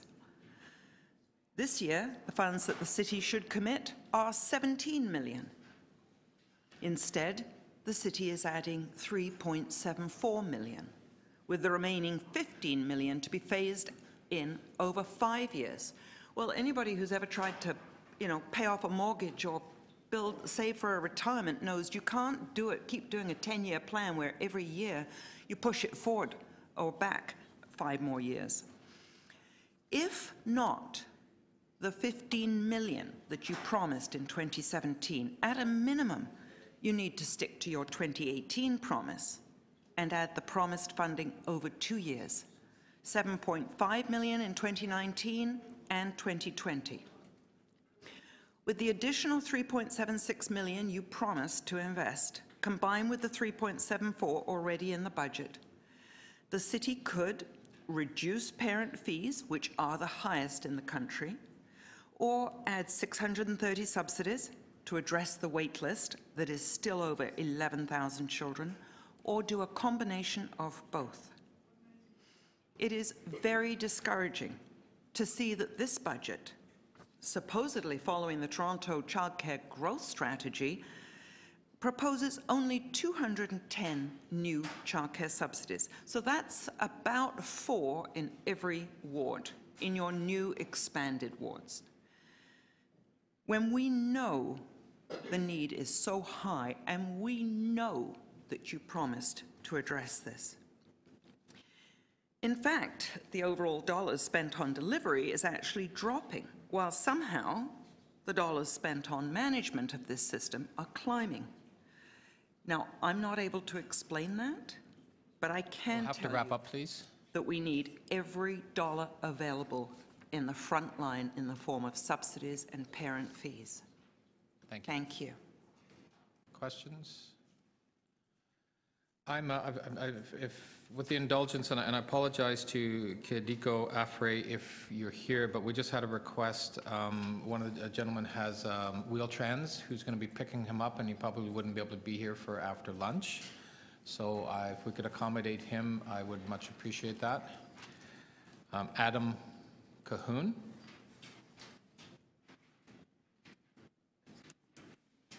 And then, Council, I'll just move to, if we go a little over 12:30, we'll just move to finish this deputant before lunch. All in favor, opposed, that's carried. I think if we can get him to come out, do we have a raised platform? Can you reach over there? Maybe we can get somebody to assist him? Or if I could get a wireless mic, it's easier if I park beside. Yeah, we have somebody from tech who will. We'll have a raised table for you that will help you.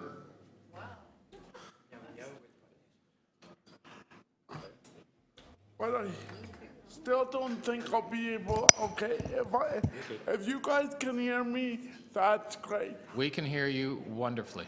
Okay, I'm Adam Cahoon, and the thing I'm fighting for is we need to stop the raise of the Fare Pass. I know it's 5 cents, but the Fare Pass is already unaffordable for individuals. And I know that you guys are bringing out the limited use medium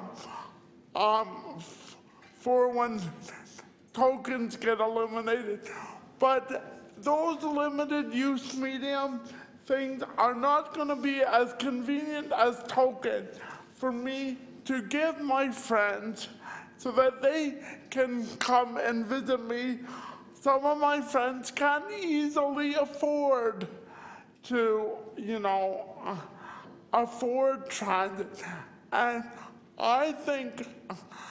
I know that if we still had a Liberal or NDP provincial government, some of these things would be easier.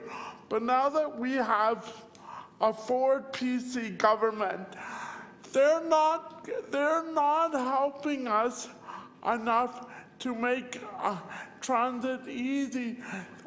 And I have friends that even though they would love to take transit, have to go out in bad weather and walk, and are lucky that somebody may hand them a token so they can get one on ride. Next year, the world around Toronto is going to change because not everybody is going to have easy access to the token to actually be able to just give friends or the homeless a free transit chit. Right now, Presto seems to be saying that the limited use medium is only going to be sold in vending machines at subway stations and at Shoppers Drug Mart.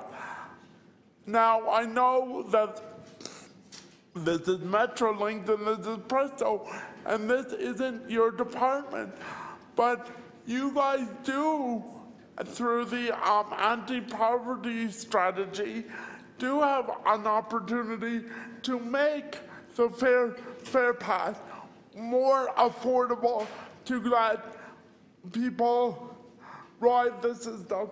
Now, I personally, most of my friends would argue for free transit, but I'm arguing that you lower the fare pass down to $1 so that homeless individuals and other people that are barely housed or live on tight budgets because the PC government is squeezing us at every other ankle, that we can travel for $1 a ride. That is what I would like. Thank you. Thank you very much, Adam. Any questions of Adam? No, I think you're very concise there. Appreciate the time that you took to come here. Right. Thank you. We'll recess now till 12:30.